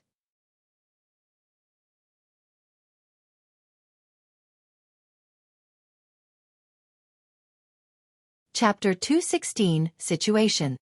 Chapter 216. Situation. Elder Chen Yu. A sect elder at the side looked at Elder Chen who had just struck at Wen Xian with widened eyes. He asked in confusion before realizing what was going on. However, the moment he said that, his expression changed and finally understood what had happened. Someone had betrayed the sect. That person was Elder Chen before him who was hidden in their midst. A gust of cold air rushed up from his back as that elder retreated instinctively. Placing his palm on his storage bag, he withdrew a protection talisman. However, Elder Chen was even faster. The moment his attack failed to kill Wen Xian, Elder Chen swapped away his flying sword immediately and conjured a seal with his left hand, producing a resplendent glow. Swash! A spirit art and flying sword descended at the same time. The sect elder's reaction was slightly slower and his throat was sliced by the sword before he could crush the protection talisman. There were flashes of blood. A golden core fell from midair, life dissipating from his body as his eyes were filled with indignance and frustration. Traitor! Wen Xian hollered as his sleeves swayed in rage. A tremendous amount of spirit energy was almost materialized, surging over like a tidal wave with a terrifying momentum. Within that gigantic wave, there was even a sharp light that was hard to detect hidden within. Hee hee! Elder Chen let out a strange laugh. With that successful strike, he turned to escape without hesitation and crushed a protection talisman immediately. At the same time, Elder Chen conjured spirit with his hands, causing the spirit energy of a late-stage golden core to condense together instantly. Waving his hands, a glow burst forth and mist rose. Bang! Boom! Boom! The glowing mist clashed with the surging wave, creating a deafening bang. Wen Xian's spirit energy wave was clearly superior to Elder Chen's glow. Poof! There was a crisp sound as though something was broken. Elder Chen's expression changed drastically as he exclaimed. A bloody wound had already appeared on his arm. Unknowingly, the protective barrier around him was penetrated by a superior-grade flying sword that was shimmering with spirit light. That superior-grade flying sword was hidden in that spirit energy wave. Mysterious and formless, no one noticed when it appeared. Clang! Opposite, a black-robed middle-aged man harumphed coldly. He took a half-step forward and tapped his finger lightly, causing a flying sword to speed out. Hovering in midair, 4 brilliant rays of light burst forth from the sword. 4 spirit patterns, a supreme-grade flying sword. Colliding against Wen Xian's superior-grade flying sword, the supreme-grade flying sword shone with spirit light. It was hard to tell who was superior. Elder Chen seized the chance to escape. The entire process seemed very slow upon narration, but in fact, it occurred in the split of a moment. Wen Xian narrowed his gaze and beckoned gently, sending his superior-grade flying sword back to him. The black-robed golden core's cultivation was similar to his. They were both at perfected golden core. Furthermore, Wen Xian felt a sense of pressure from that person. Of the 10-odd golden cores on the other end, the 2 black-robed cultivators standing beside the blood-robed cultivator were the strongest. Both of their eyes were filled with a faint green light that looked extremely sinister. One of them was the golden core who had just attacked. The other person emitted a thick demonic qi. From that aura, he should be a spirit demon at golden core realm. Once demons cultivate their inner cores, their skin, flesh, tendons, bones, marrow, organs, facial features and 5 senses will undergo another transformation. This transformation would rejuvenate the demons and allow them to take on human form, speaking in human tongue. Those 2 were the blood slaves of Blood Crow Palace's lord sent to protect the young master, Yu Fei and Peng Fei. Barely escaping, Elder Chen arrived beside the blood-robed cultivator. He looked at Wen Xian with a malicious cold gaze and snarled, as expected of Spirit Peak's master. You're already at level 3 of Ethereal Sword. Impressive. Impressive. Ethereal Sword was one of Ethereal Peak's 3 major secret skills, and there were 3 levels to it. Level 1. Shadows. As the flying sword sped forth, it would leave a series of afterimages in the air. Impossible to distinguish between reality and illusion, it was effective in confusing the enemy. Back when Feng Haoyu fought with Su Zimo, he had mastered Level 1, Shadows. Level 2, Void. Due to the extreme speed of the flying sword, it would be almost merged into the void, turning almost imperceptible, and one would be hard-pressed to notice it with their naked eyes. Level 3. Ethereal. At this point, it wasn't just the flying sword's speed that would have reached its peak, turning void and impossible to detect. By now, the cultivator would have reached a level of sword manipulation mastery such that they could control it as their minds willed with extreme proficiency. Extremely fast with a void sword that was unpredictable, the attack would be ethereal. Level 3 was the most difficult to cultivate.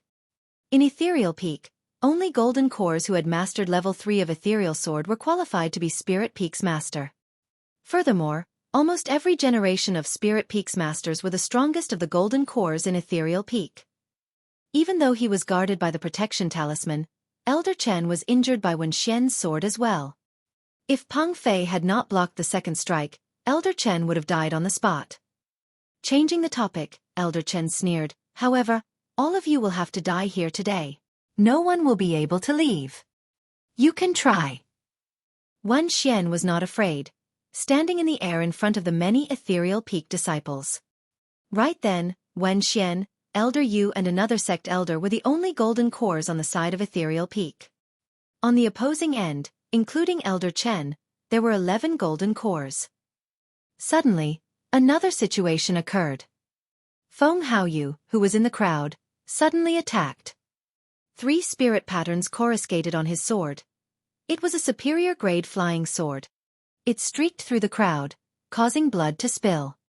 One of the 3 great legacy disciples, Luo Yi, who was standing not far away from Feng Haoyu, did not react in time. Astonishment filled his eyes as his head was lopped up. Until the moment of his death, he still hadn't realized what had happened. That attack was a reaping of lives. Disciple after another collapsed in a pool of blood, unable to rest in peace. The many Ethereal Peak disciples were not prepared in the slightest bit. Even though Su Zimo had warned loudly earlier on, Elder Chen's betrayal still caused a sect elder to die. When Wen Xian took action, the intense clash between 2 golden cores drew everyone's attention to it. Su Zimo felt his scalp tingle as he watched on with gritted teeth. A murderous killing intent rose in his heart and his eyes were filled with boundless coldness, causing an extremely terrifying aura to exude from his body. In reality, Su Zimo had already vaguely guessed that Elder Chen and Feng Haoyu were the spies. However, that was just his speculation. Furthermore, Su Zimo did not know whether there were other traitors beside those 2. That was why Su Zimo reminded everyone to disperse, because there were spies in the sect. He never expected that his reminder would still fail to save his fellow sect mates who had died. Those that died were the ones standing closest to Feng Haoyu. In other words, they were the followers of Feng Haoyu's group. Right now, Feng Haoyu was slashing them down mercilessly without hesitation. His eyes were filled with nothing but coldness and cruelty. That initially handsome face of Feng Haoyu was now extremely hideous and menacing. Among them, the one who suffered the greatest blow was Spirit Peak's master, Wen Xian. Feng Haoyu was someone that he had deemed as his personal disciple and imparted his entire life's learnings to. Even that superior-grade flying sword in Feng Haoyu's hands was a gift from Wen Xian. Most Foundation establishment cultivators would only have nothing more than a middle-grade flying sword. Even as Spirit Peak's master, Wen Xian was only using a superior-grade flying sword as well. The fact that he gave Feng Haoyu a superior-grade flying sword was proof of how highly he regarded and loved the latter. And yet, you're tuning in to the Xueqi's Martial Arts Saga YouTube channel. Don't forget to subscribe and join us on this journey to catch the most captivating stories.